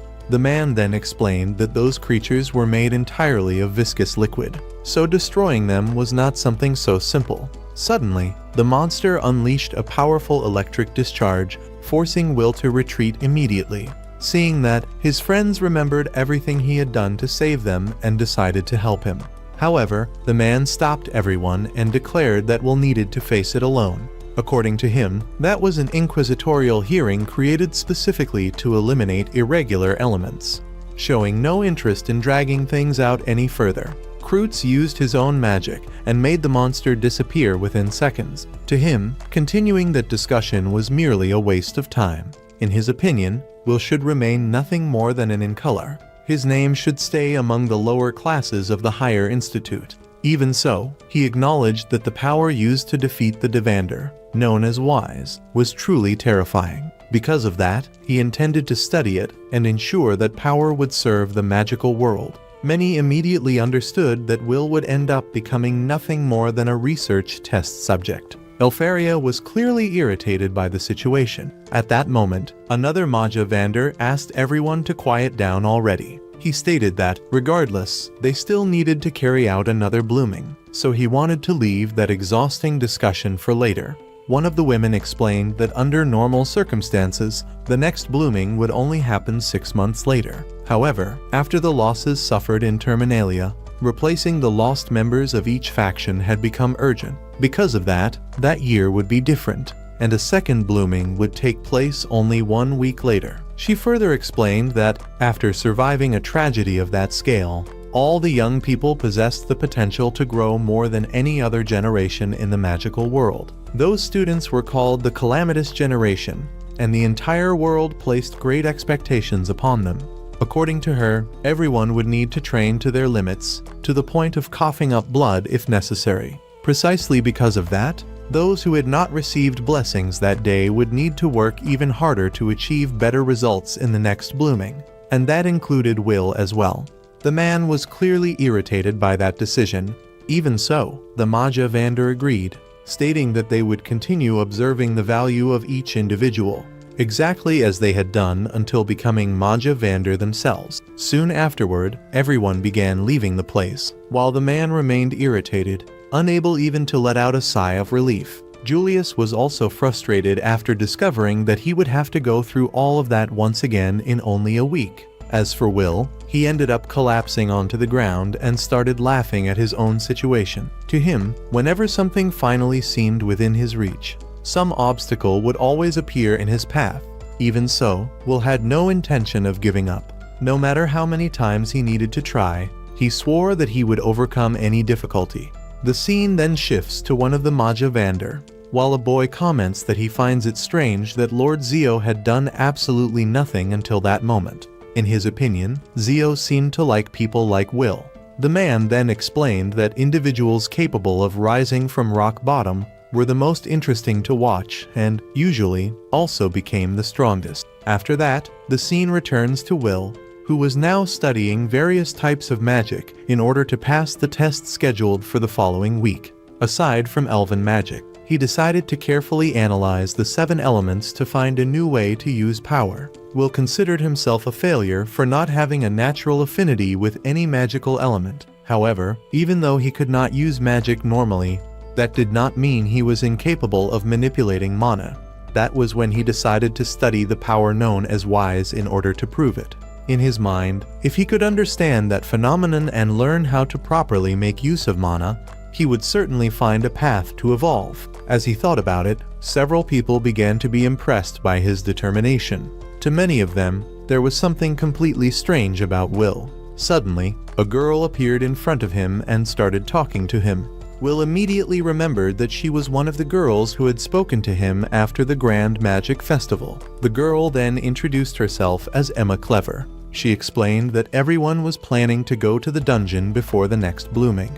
According to Emma, the group had already received official permission from the higher institute. She continued by saying that they were all becoming high mages, so they now had permission to descend beyond the 10th floor of the dungeon. In addition, they believed that facing the Guardians would be the best way for everyone to train together. The group wanted to join the Fire faction and follow in Sion's footsteps. They also knew that doing so would not erase the mistakes and failures of the past, but they still wanted to keep moving forward. After hearing everything, Will decided to accept the invitation. However, before they could continue the conversation, Julius suddenly appeared saying that he wanted to train together with Will. He stated that playing around and making friends was not what Will needed at that moment. The most important thing right now was learning how to control the power called Wise. Because of that, Julius decided to help him personally. Will was surprised and admitted that such help would be extremely useful, but he still wanted to understand why Julius would do something like that. Julius replied that a lot had happened recently, but that he, Wignall, and the others already considered Will a true companion. Without thinking twice, Will accepted the offer. Even so, Julius had his own interests. He intended to help Will because he knew Elfaria would eventually see all of it. To him, earning points with her would increase his chances of entering the Ice faction. Julius intended to take as much advantage of Will as possible and would do anything necessary to join that faction. Without wasting any more time, Julius told Will to stop stalling and begin the training immediately. The scene then shifts to the two training together. Will manages to charge his sword and asks what he should do next. Julius then explains that the monsters used in the training were low-level guardians. However, if they were filled with enough mana, they would not disappear easily even when struck by magic of the same element. From that moment on, Julius wanted Will to learn how to carefully control his energy consumption while fighting and moving. According to him, that would be the first step toward preventing the Guardians from being destroyed too quickly during training. Julius then decides that he will make Will learn how to use Wise in a way that allows him to activate that power on his own. He recalls that Will spent 6 entire years attending the academy and, even so, never managed to use even the most basic spell possible. Because of that, instead of wasting time trying to learn existing conventional magic, Julius believed it would be far more useful to focus on the power that Will already possessed naturally. Will understood perfectly what Julius meant, but he still had no idea how he could achieve that. After all, since he could not use magic by himself, he had always depended on charging himself with other people's magic. In his view, trying to manually prepare Wise using only his own strength sounded like a complete contradiction. What Julius was proposing was practically the same as turning 0 into 1, something similar to creating an entirely new form of magic. Julius then tells Will to stop overthinking and listen carefully. According to him, the method was much simpler than it seemed. The name of the technique was mana anchoring. Even if the mana initially used belonged to Julius, if Will managed to keep it anchored inside himself long enough, that energy would eventually become part of him. Julius explains that if Will's current capacity were equivalent to 100, he would only need to maintain 100th or even 1,000th of that amount active. The most important thing at that moment was drastically reducing energy consumption while continuing to sustain mana within his own body. In addition, Will needed to learn how to carefully control that flow of power. The ideal objective would be to use Wise only during combat, activating the power only when it was truly necessary. If Will managed to do that, then it could practically already be considered real magic. Julius then reminds him that during the next blooming, Will would probably have to face that same ooze once again. Therefore, the only important goal was finding a way to defeat that creature. Because of that, it did not matter if Will could only control an extremely small amount of mana. According to Julius, there was a limit to how much someone could evolve in only 1 week. So instead of trying to solve everything at once, Will needed to reverse the logic of the training and reduce his challenges as much as possible. After hearing the entire explanation, Will finally begins to understand the true purpose of that training. To prevent the Guardians from being destroyed during the exercise, he needed to develop enough skill to keep the mana anchored in a stable and lasting way. In other words, the Guardians themselves would serve as limiters to help him learn how to control mana with precision. Will sincerely thanked Julius for the help and commented that he still could not understand how someone so skilled had not been chosen by any faction. At the exact same moment, Julius became irritated and replied that all of it was Will's own fault. While the two continued training, a woman watched everything from afar. Seeing their dedication and determination, she could not help but think about how impressive the power of youth truly was. Shortly afterward, the story returns to the present. Even though he trains non-stop, Will continues to face enormous difficulties. Julius asks how many attempts they have made so far. Despite repeatedly defeating the Guardians, Will has failed to show any meaningful improvement. Julius then asks how much longer he plans to keep wasting mana like that. Will apologizes and explains that no matter how hard he tries to control the power, he can only keep Wise active for 50 minutes. After that, all of his mana simply disappears. Even worse, when Wise falls apart, his stamina vanishes all at once as well. He never imagined that ability hid such a severe drawback. The way things are going, it all feels like a complete waste of time. Julius tells him to try again, but before they can restart, Julius drops to one knee. In his opinion, it might be better to fully understand Wise first. Although he is not certain, he believes that is the most sensible approach. We soon learn that Will has searched nearly every book in the Academy library but has found nothing truly useful. Professor Werkner seemed to know something about the subject, yet admitted that he did not know the details. Will believes it may take a long time, but he plans to ask the High Mages for access to the tower's libraries. Another possibility is finding someone who understands the subject. Julius reveals that he is already working on it. He sent one of his clones to investigate every library in the Upper Institute. In addition, he asked Professor Eliza to locate Finn of the Light People, since he appeared to know something about Wise. Julius says he cannot afford to waste time. The only option is to train and gather information simultaneously. However, handling so many tasks at once gives him a severe headache, since he has to keep track of 3 different perspectives at the same time. That is why he hates multitasking. Will then asks why Julius is working so hard to help him. Julius replies that he is doing it entirely for his own benefit. As a member of the Riemberg family, he has decided to reach the top of the tower no matter what. To accomplish that goal, he is using Will as part of his plans. After all, nobles always keep their promises. Will remembers that this is true. After the Grand Magic Festival, Julius kept his word. That even applied to Master Donan and the other dwarves. Because of that, Will believes Julius is an extremely kind person.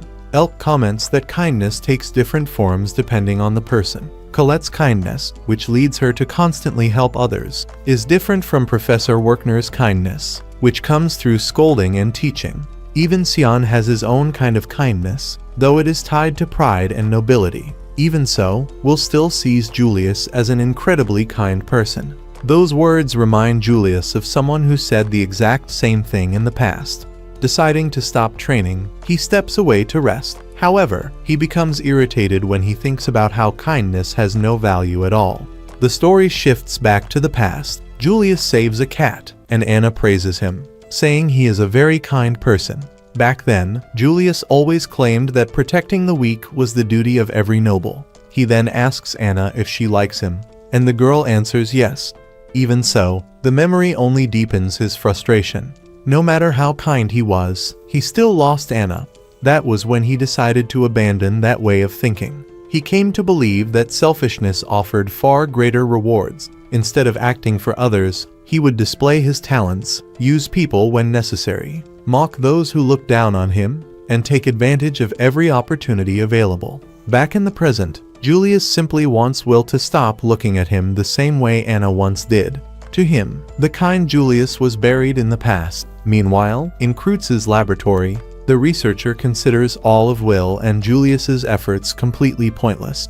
Without wasting any time, he orders his disciple to contact a certain person as quickly as possible. Shortly afterward, Julius is suddenly attacked. He blocks the strike and asks whether the attackers belong to the Upper Institute. Tony replies that he is merely following his superior's orders. The group came to punish those responsible for the strange incidents in the garden and put an end to that annoying training. Julius asks if they truly intend to interfere. He then questions whether they can still call themselves Tower Mages. Despite being attacked repeatedly, he dodges every strike with ease. One of the opponents explains that they reached the tower, but were unable to advance any further. After all the humiliation they suffered, they believe defeating Julius and will earn them recommendation letters from every faction. Julius understands the situation perfectly. It is simply another result of the cruel rivalry within the tower. In their desperate attempt to escape the graveyard, those wands even abandoned their own pride. Corrupted as they are, they remain high mages.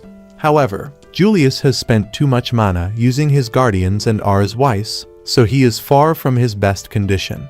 Even so, he laughs at his opponents. He says Tony is a year older than him, Mary is still arrogant, and Oron was already conceited despite being younger. According to Julius, after creating spells and reaching the tower so quickly, they ended up becoming complete failures. To him, they are all pitiful. The Upper Institute has consumed them completely. He refuses to end up as discarded trash the same way they did. The three respond that no faction chose him either. Just like them, Julius remains colorless. Without hesitation, Julius introduces himself as Julius Riemberg. He declares that he will rely on anyone necessary to become stronger. He intends to climb the tower as quickly as possible and become Lady Elfaria's successor. Once he reaches the top, he will look down on everyone who abandoned him. To achieve that goal, he is willing to use even Vander magic. Even so, he regrets to say that those three are not worth the effort. Furious, they declare that they have hated Julius ever since their school days and demand his death. Fortunately, Will arrives just in time and saves Julius. Right afterward, he apologizes for being late. He explains that he was attacked by high mages and therefore suspected that Julius might also be in danger. Julius asks why he insisted on helping him. Will replies that he knows very well how much Julius embarrassed him during the Grand Magic Festival. On top of that, Julius has repeatedly said that he acts out of pure selfishness and is only using him to achieve his goals. Julius then asks if he is an idiot. Without hesitation, Will answers yes. He tends to like people who are kind to him. After all, he really is a huge idiot. Annoyed and unsure how to respond, Julius punches Will in the face. Immediately afterward, completely embarrassed, he declares that he hates him and despises him deeply. Tony and the others decide to put an end to everything once and for all. However, at that moment, Ceridwen appears before them. Using her magic, she creates a circle of fire around the area. She asks if she may introduce herself as Will's teacher. The moment he hears that name, Julius immediately remembers who she is. Like the Watchers, Ceridwen is one of the Academy's 7 legends. Many rumors claim that she kidnaps students night after night to perform strange experiments on them. Because of that, she became known as the Hammer Witch. Ceridwen denies those stories. According to her, she does nothing that frightening. Whenever she finds interesting students, she simply trains and guides them. That is exactly what she intends to do with the 2 young men standing before her. She reveals that they may not realize it, but she has been watching both of them for a very long time. Julius is completely confused by this. After all, he has never seen that witch before. Without offering any further explanation, Ceridwen uses her magic to grab both of them. She says they can discuss the details later. Before anything else, they need to leave. If they remain there, more members of the Upper Institute will eventually find them. Taking the 2 of them along, she asks them to join her little game and let her have some fun. The scene shifts to the tower. Iris asks why Lady never granted her blessing to Julius. In her view, someone so talented should not remain in the shadows. As an observer, she feels she cannot simply ignore the situation. Lady replies that Julius said countless offensive things to her. On top of that, he constantly used to intimidate Will. After hearing the explanation, the girls quickly realize that the issue is entirely personal. Lady then asks for Lord Aaron's opinion of Will. Iris explains that he believes events should follow their natural course. Lord Aaron thinks differently from the Cauldron leadership. He is not nearly as enthusiastic about the idea of a sword walking alongside the wands. Even so, if that sword chooses to carve its own path, he will respect both its determination and its strength. Lady's subordinate comments that ever since the appearance of Wise, the tower has been divided over how to respond. More than anything, she wants to understand exactly what Wise is. Even she does not fully understand the phenomenon. All she knows is that it is a power capable of turning the world upside down. Although she realizes it may sound disrespectful in front of Lady, she admits that she still has not decided where she stands regarding that power. Iris responds that if the situation involving veteran Wills becomes a problem, she will personally take responsibility for him as an observer. Therefore, she asks Lady not to worry. Lady simply comments that crazy people truly have no fear of exposing their own delusions. Immediately afterward, both of them allow their auras to emerge, making it clear that they each have a special interest in Will. The story then returns to Will and Julius. After some time, they finally arrive at the place where the witch is living. As soon as they enter, she invites them to sit wherever they like. Without delay, the woman prepares an enormous meal for her two guests. Julius immediately states that he would never put anything made by a witch into his mouth. However, when he looks to the side, he realizes that Will has already been eating for quite a while. Confused, Julius asks what kind of place this is. The woman explains that it is a secret hideout built by Claire on the tower's first floor. She currently uses it with Claire's permission. After all, Claire is her apprentice. Without lowering his guard, Julius asks about her true intentions, since she appeared out of nowhere and saved them both. Will asks him to be a little more patient. No matter what, she ended up helping them. However, Julius insists that Will be more careful. According to him, the woman could easily be an assassin sent by the Upper Institute who is merely pretending to have good intentions. Furthermore, even if she is not an enemy, any mage devoted to perfecting their craft rarely does anything without expecting some kind of benefit in return. The stories surrounding the 7 legends themselves suggest that she might be interested in turning them into test subjects. The witch replies that the situation is complicated. She admits that caution is usually an important quality for any talented mage. However, this time Julius is completely wrong. To prove it, she opens several magic circles simultaneously. Will watches in amazement. The ease with which she casts those spells is unbelievable. From the portals emerge attacks from nearly every known element except light. The woman explains that if she truly wanted to hurt anyone there, she could eliminate both of them within seconds. Although that does not completely prove her intentions, she hopes it is enough to convince Julius. After all, if she were an evil witch, he would have been eaten long ago. Even so, Julius demands a proper explanation. Unless she reveals her goals, he will not allow Will to become her disciple.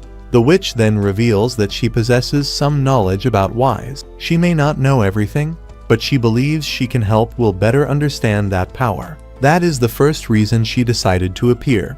The second reason involves the Upper Institute.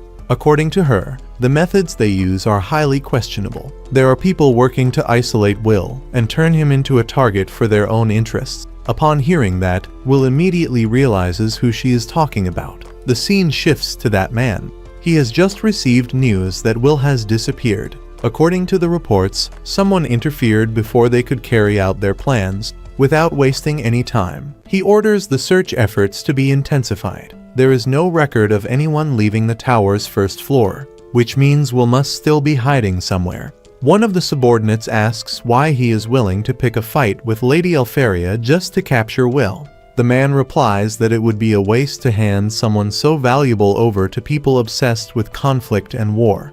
According to him, wise must be used efficiently. As he speaks, he observes a creature known as a mage killer. He admits that he does not know which organization created it, but considers its efficiency extraordinary. Even monsters with little intelligence are capable of using it properly, and there is also the possibility of mass producing them. In his view, that should be the real objective. With only 5 extremely durable blades, the celestial invaders became opponents that were nearly impossible to defeat. Because of that, he believes they should not focus solely on exceptional individuals, but instead create standardized supremacy. His goal is to turn wise into a tool that anyone can use.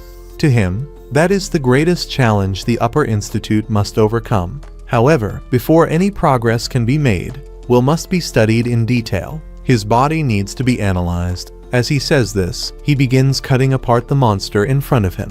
One of the subordinates expresses concern. Not even the tower factions or the Vander Magia know that this project is taking place. If Lady Elfaria discovers the truth, the Upper Institute could face severe consequences. The man, however, shows no concern. He orders them to inform the factions that they will soon have an effective way to deal with the mage killers. After that, he intends to completely uncover the secrets of Wise. The story then returns to the witch. She explains that her wish has always been to watch young people follow their own paths and grow on their own. However, the current situation has gone too far. She has no intention of standing by while others try to turn them into mere research subjects. That is precisely why she decided to help Will. In addition, Elfaria personally asked her to intervene. After explaining everything, the woman states that the decision is now in their hands. What happens from this point forward will depend entirely on Will and Julius.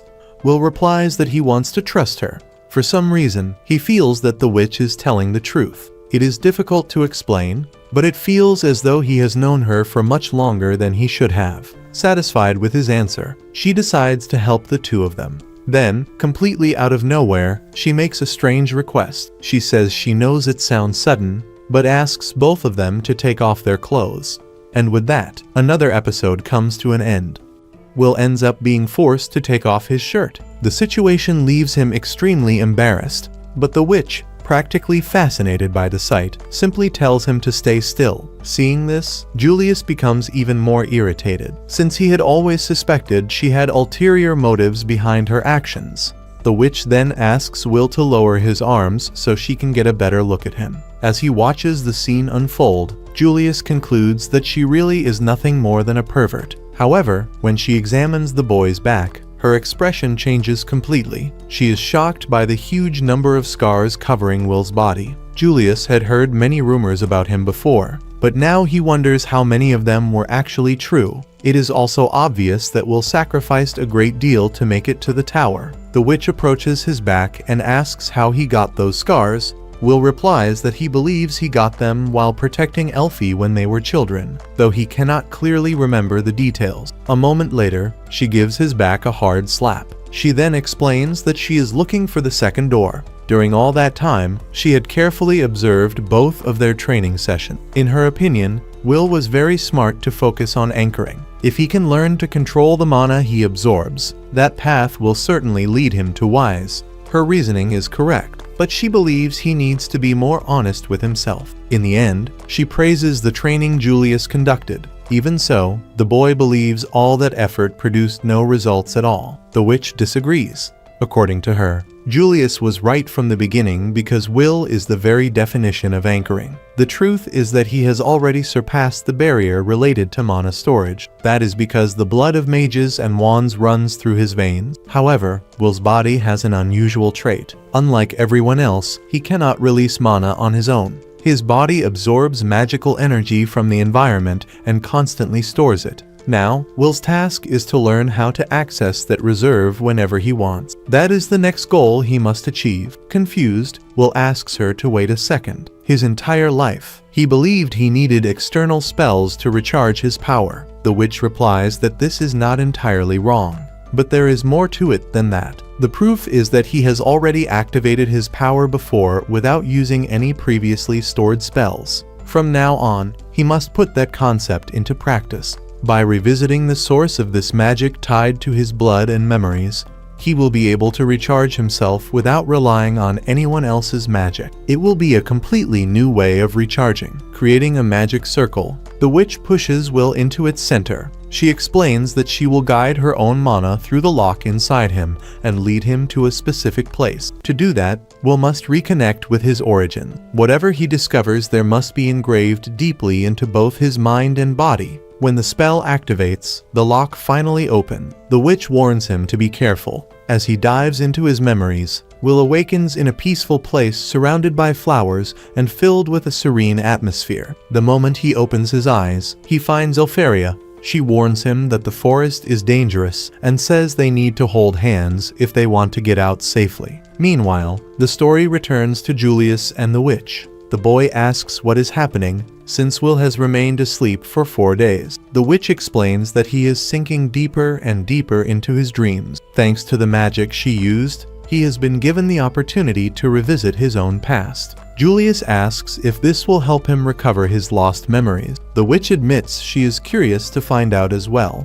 According to her, history is engraved into his body. The traces of the connection between the sword and the wand still remain inside him. That is why Will must journey back to his origins, and if everything goes well, he may one day reach the true source of it all. Inside that memory, Will realizes he has returned to the past alongside Elfaria. While he is distracted, she asks if he was thinking about another girl. After all, back home, he is always kind to Claire and everyone else. Will explains that he was only helping his father, but the answer does not satisfy Elfaria. She declares that she does not tolerate cheating. Unsure how to respond, he asks what he must do to be forgiven. The girl replies that she only wants a hug and some head pats. After getting what she wanted, Elfaria suggests that they go hunt monsters together. Will considers the idea dangerous since they are still very young. He reminds her that she is incredibly talented, while he cannot even use magic himself. At that moment, Will notices something strange.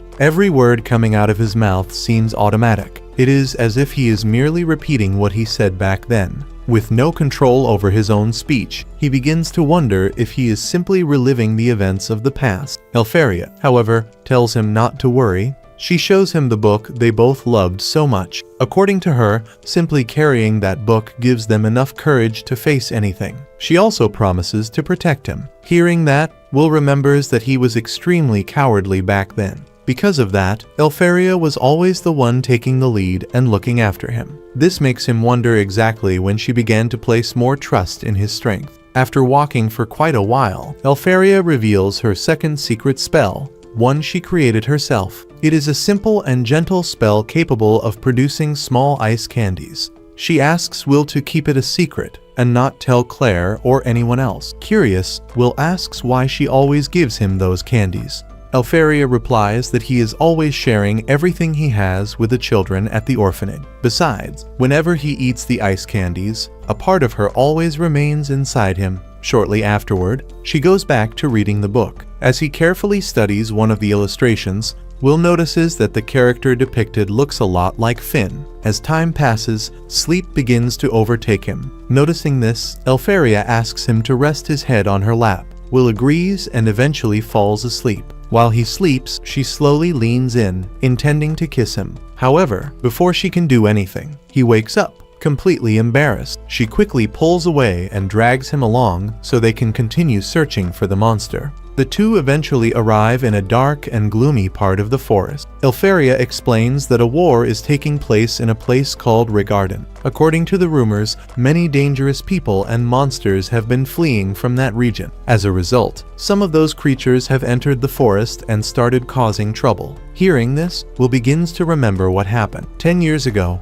he and Elfie really did sneak into that place. The two entered the forest behind the orphanage despite his father warning them not to go there. As he tries to recall the rest of the events, something suddenly appears behind them. A monster attacks without warning. Fortunately, Will reacts in time, dodging the strike while pulling Elfaria out of danger. After taking a closer look, she identifies the enemy as a crystal wolf. Will immediately understands the situation. It was a monster created by a maid. Elfaria uses her magic to create several clones and attack the enemy. However, the wolf manages to counterattack and sends the attacks back at the girl. During the battle, Will ends up getting injured. Even without an effective way to defeat the creature, Elfaria remains determined to protect him. Faced with such a desperate situation, Will desperately wishes he had power. Seeing Elfaria on the verge of death, his emotions explode. His entire life, he hated depending on her protection. At that moment, he decided to act. Will stepped in front of Elfaria to protect her. That was how he received all the scars covering his back. Shortly afterward, he lost consciousness. Some time later,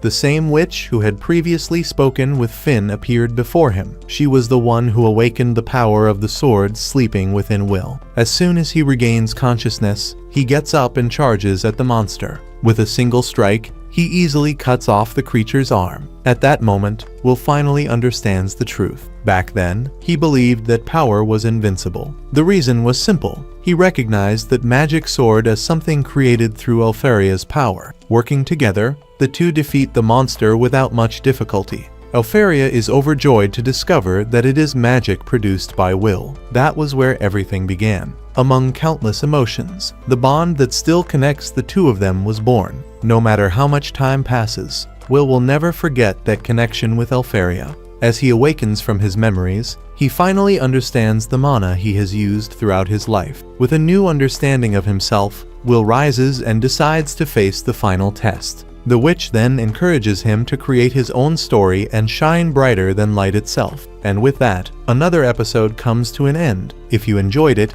be sure to leave a like and subscribe to the channel for more content like this. See you next week. Until next time. I heard that you addicted to them sands now, girl.